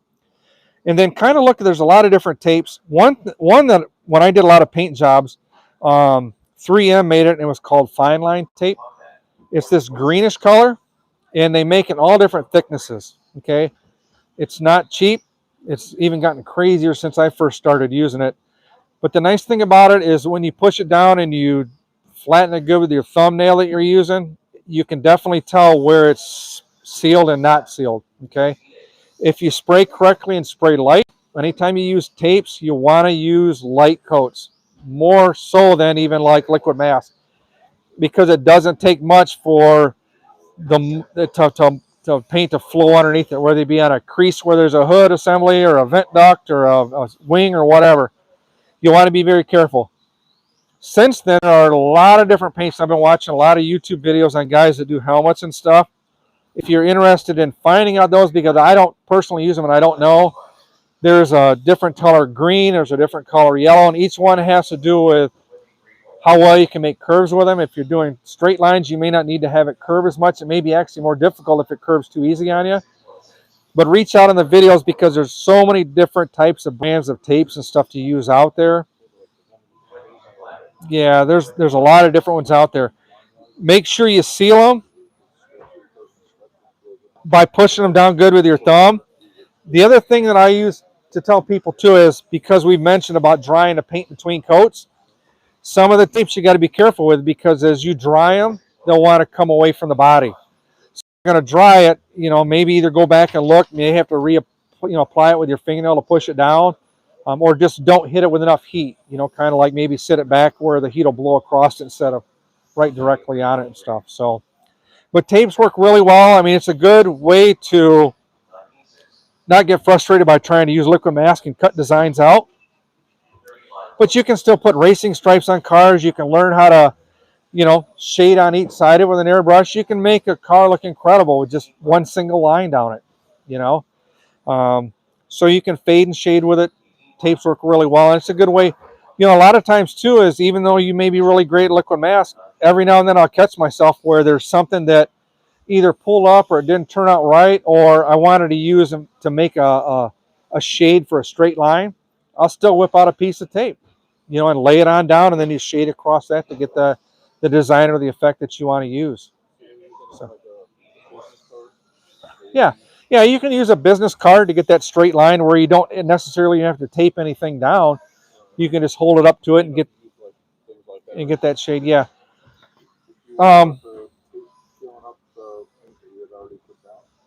If you have tape,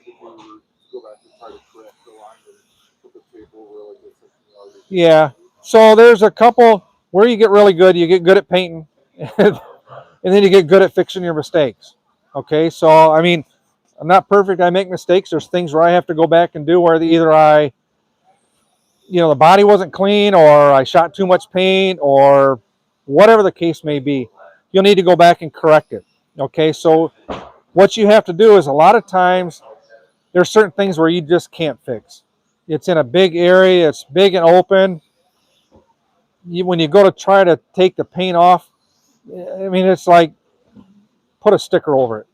Okay, they make sponsor stickers for a reason. Okay, may look awkward in the front of your hood or whatever, but if you go to fix something, and I'd like to probably do a video just on fixing stuff, but if you catch water-based paint quick enough, you can take it off.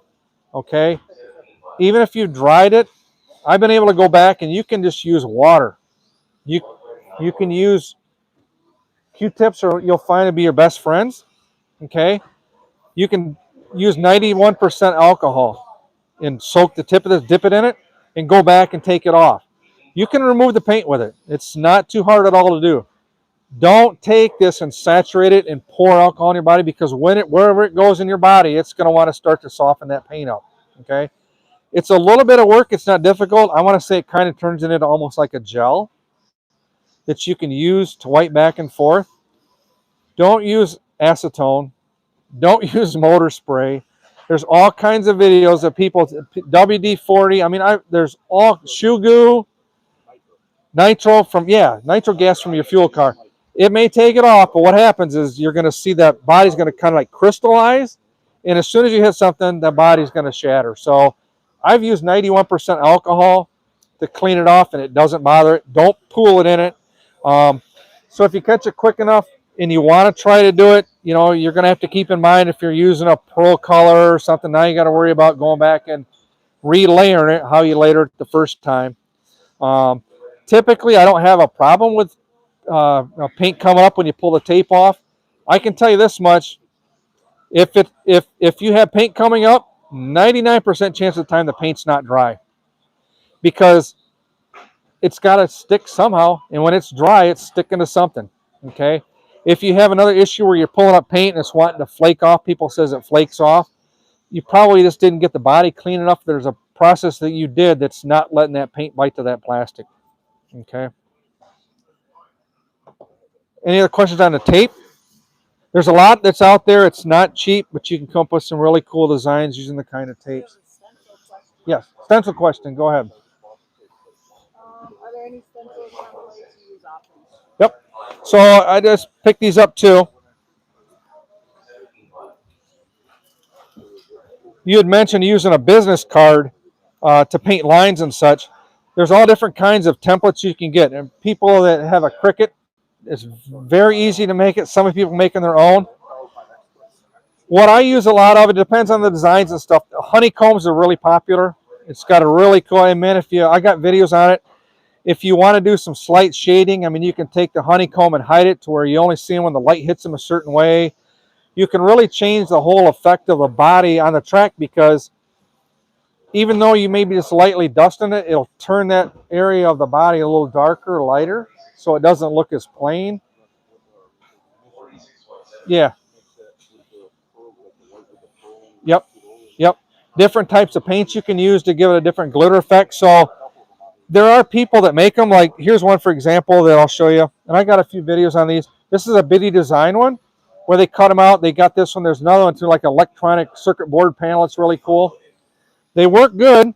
They're at like an acid etch type stuff, so you can wipe them off. So when you're done painting, when you clean off. Only downfall I have is they don't work good in curved areas. And the other thing you got to worry about too is, we talked about air pressure. Even if you're doing it on a flat surface, you almost have to be shooting kind of like straight down on it, and make sure you keep this taut with either magnets or tape or something, because what happens is the air will get up underneath it and it'll flutter. And not that it's a bad look, but it won't give you that really sharp look. It'll kind of give you a faded edge where you got a little bit of blowover around the looks on it. But for people that are just starting to get the hang of it and turn it, these are really cool. Bitty Design makes them. I think they got like 6 or 8 different types of packets, different stencils to use. Amazon. The Cricut ones that I use common, they were asking, the hexes is one that I use a lot of. Other things, you get creative. Avery makes a lot of these circles. I use these for details on headlights, where you can do a lot of shading around it on trucks and stuff, or cars. There's other ones that are circles you can use. I've done bodies before where you put them across the line and you can actually airbrush the edges and then slightly move it. It looks like fish scales. So you can just move them all on different panels. People that have Cricut, there's thousands of designs. I did one where there's a feather, a big feather. It's kind of cool. You can fade it and shade it. I did another one that was a couple of different designs that are out there. All kinds of you can think of to paint across. Yep. One that people ask a lot of, and I did a video on, is, let's see where I've got it here. Here we go. And I just cut off a little bit of a section of it here. I don't know if you can see it or not. You can buy it off of eBay. It comes in a roll. There's all different kinds of links you can get, but it's a bunch of dots. It's a dot pattern. And in these here, I don't want to say it's impossible on a Cricut because somebody will prove me wrong. It's too easy to buy. Let's just say that. You buy a roll of it and you cut it off. And I use this for like all the vent work, for like vents on trucks and grill work and stuff. Once again, you can use this here. And if you paint that, it's kind of like a dot matrix, like on a TV, you know, if you say. If you paint that, you can almost change the color of the paint just by putting a bunch of dots in it. You know what I'm saying? So you can use it for slight shading and different textures to it. These I use a lot of. I like it because you buy in a big long roll. A couple of the eraser designs we use the dots on. It's kind of cool effect to it.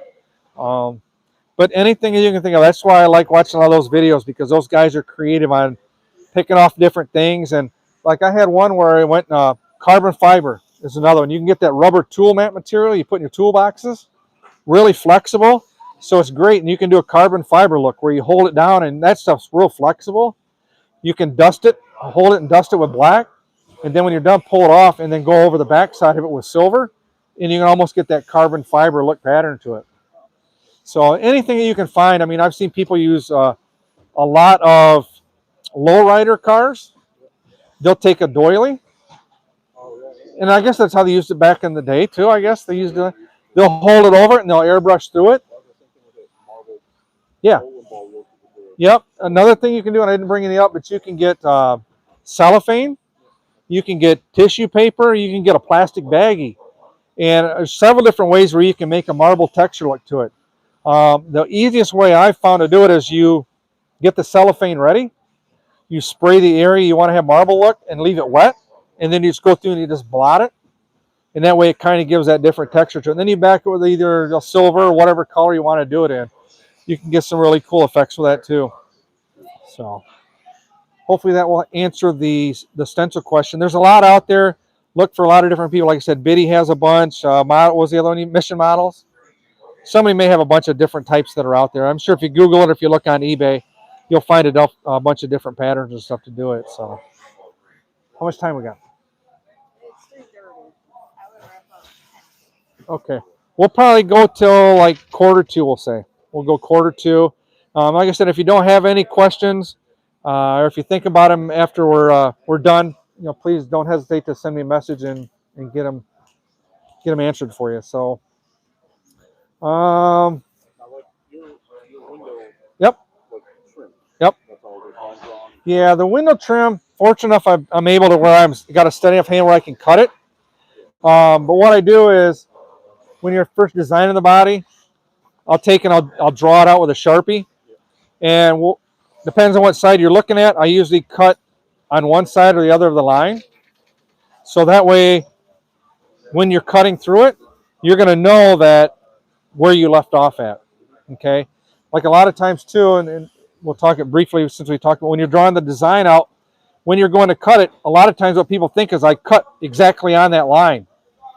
Well, as you're cutting and you may have to stop and move the body to get to it, it's hard to see through that Sharpie where you actually cut at, because you don't want a nice drip and all of a sudden you got a little jag in it where you didn't complete that line. So when you draw the design out, keep in mind that that's just kind of like an idea where you want to have the design. So I'll pick either left or right of that and just follow that line right along to it. So if I have to stop, I can see where I go back and where I left off at, and I don't have to clear that black off to see where to go through it. Make sense? So that's how I do the windows. I'll start on the outside, just kind of trace it all the way around. Then what I do is I'll erase the Sharpie marker with rubbing alcohol, and I'll go back and I'll hand cut that second line parallel to it. A lot of times people with this body, they'll draw out every line that they're going to cut. A lot of times on mine, I'll just draw out the single line and know in my own mind that's the line I got to go parallel to double cut it to get that line. Yeah. Yep. And like I'm saying, if you have to do that, don't feel bad you have to draw the double lines. But what I would do is when you're cutting, cut on the left side of each line all the time. And then if you do the other side, cut on the right side. That way you don't have two different thicknesses of lines. You see what I'm saying? But however you feel comfortable doing it to cut out that design that you want. A lot of times what I do too is I like to cut off to the side of it because I can see every area that I've cut. You know what I'm saying? And where you've left off, if you're doing a circle or a radius, it kind of leaves it open to where. Yeah.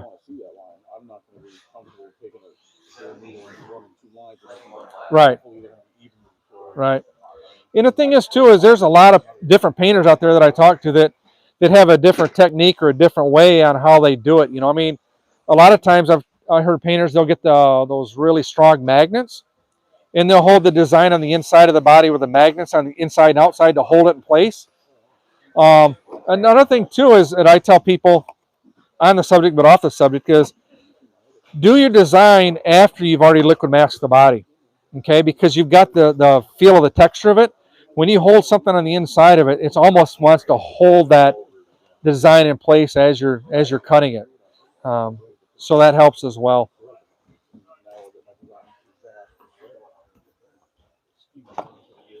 Other thing that I use too, kind of along the subject of getting lines parallel and design it and such, I use calipers.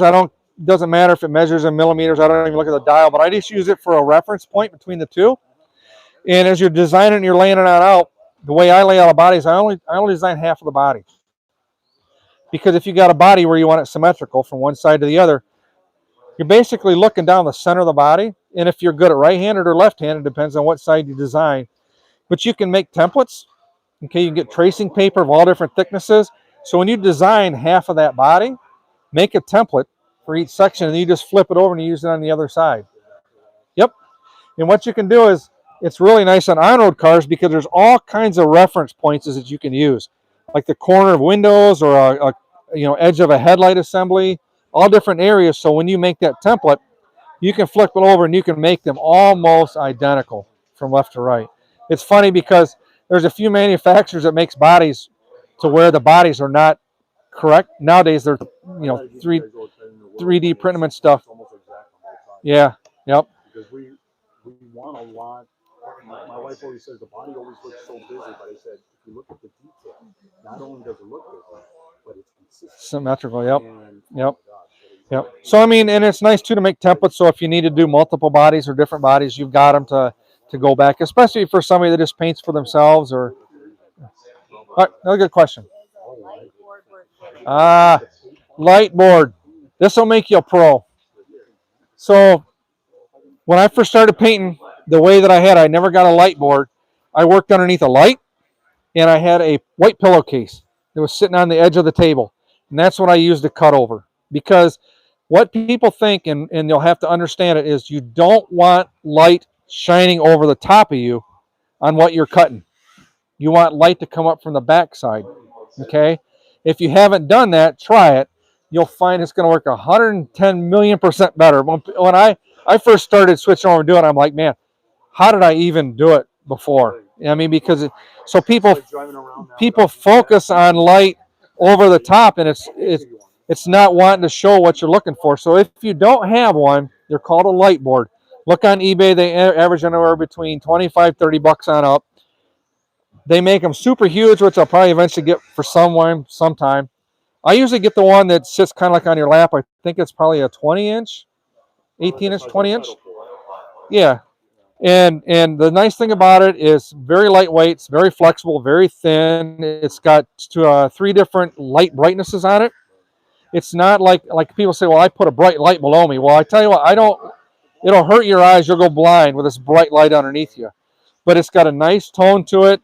I mean, you can set it for whatever one you want. And there's all kinds of elaborate. It's got more settings and stuff. He made one. Yeah, you can make them.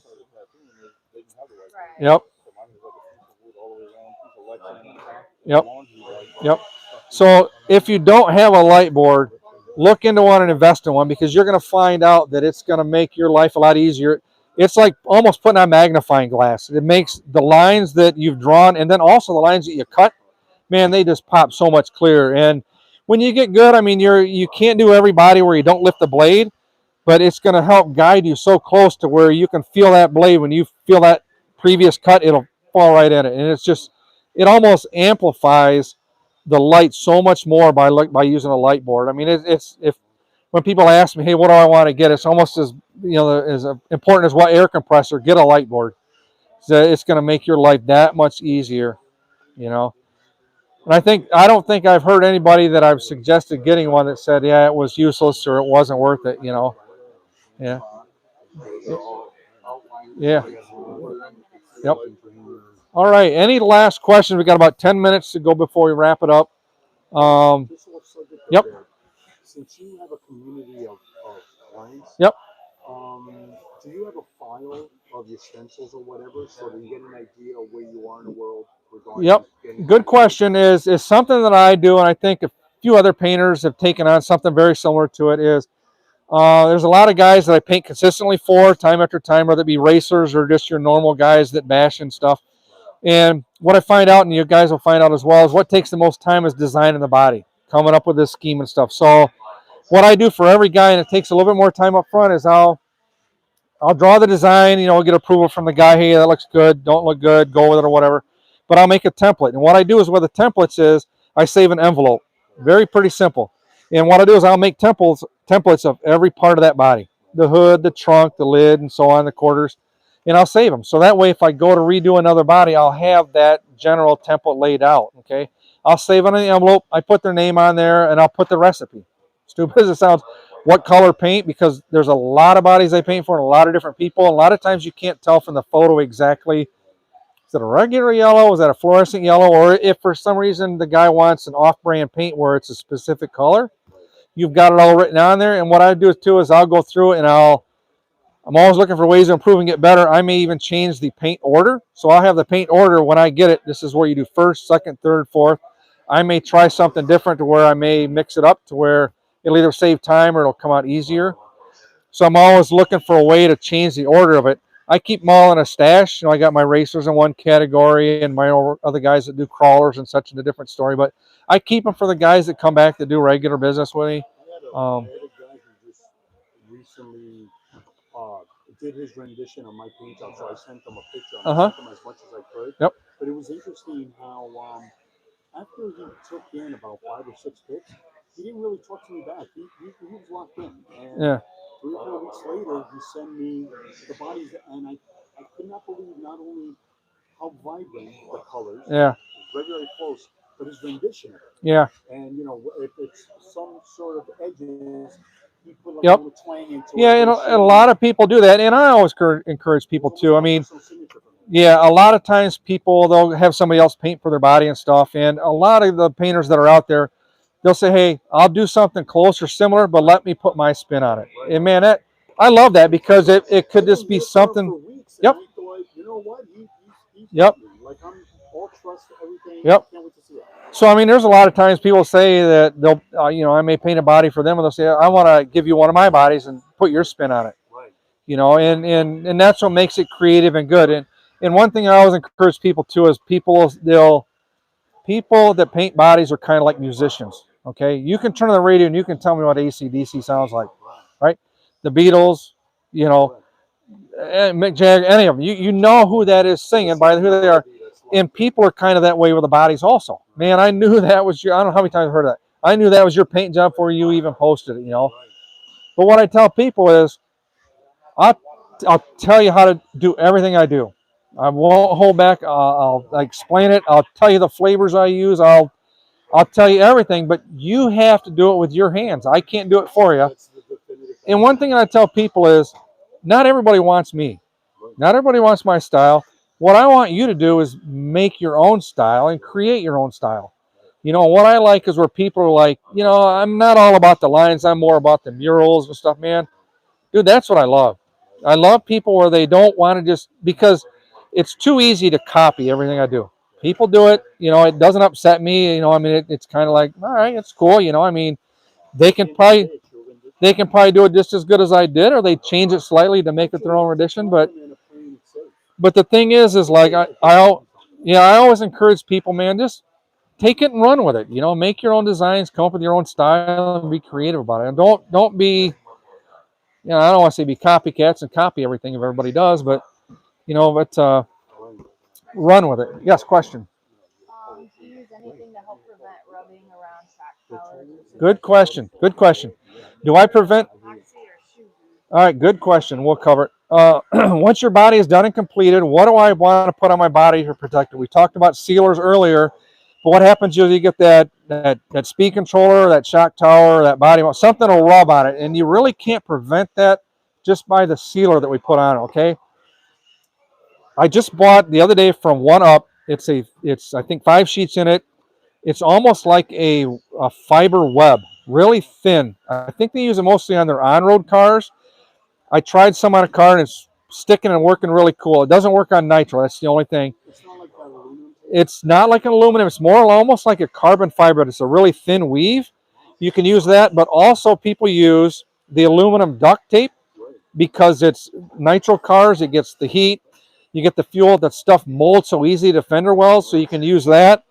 There was a tape out. It's get it from Home Depot and Lowe's. Gorilla tape. It's you can get one that's really thick, and I like using it on the top where you usually scratch your body mount. I'll use that and put it on there. The only thing, if you do use shoe glue, a lot of people do, don't squirt it on and let it pool up. Because what happens is when that stuff starts to dry, it's going to start to attack the paint and it's going to lift it off of there. Okay? If you do use shoe glue, because sometimes people will put like fiberglass tape in there with it, use as thin a coat as you can so it dries. It doesn't stay on that paint and want to attack it before it dries. So epoxies I wouldn't use for a couple reasons. For one, epoxies have the tendency to get hot. They're usually a 2-part A and B, and usually even if it's a 5-minute quick epoxy, there are all different things that people have out there that have tried. I think there's some companies that make a shoe glue type deal that they try to use for it as well, but you still just have to make sure, maybe try it on an old body if you're something that's odd to where it doesn't attack it. Yeah. Leave it to Randy Castor. Yeah.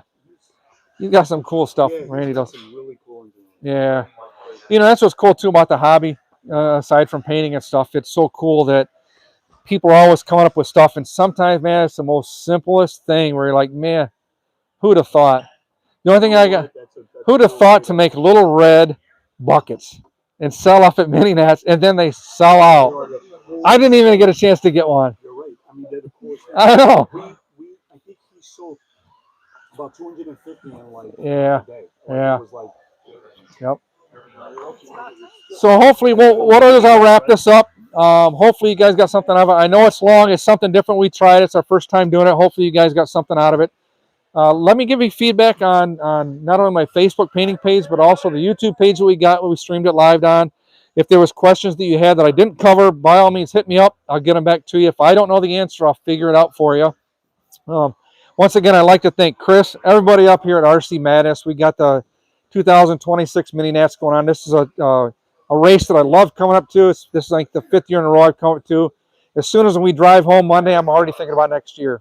So great people to come up here and race with. They got any kind of class. If you're into mini racing, and even if you want to swing by and check it out first before you do it, there's a car and a class here for you to run and everything. So it's always a good time, and I appreciate the hospitality I always get coming up here with Chris and Dean Barry, also from RC Driver Magazine, everybody that puts in the effort to make this event happen. So once again, thanks everybody for tuning in. I do appreciate it.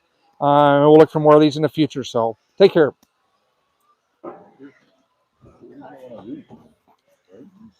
You know how to cut it. Oh.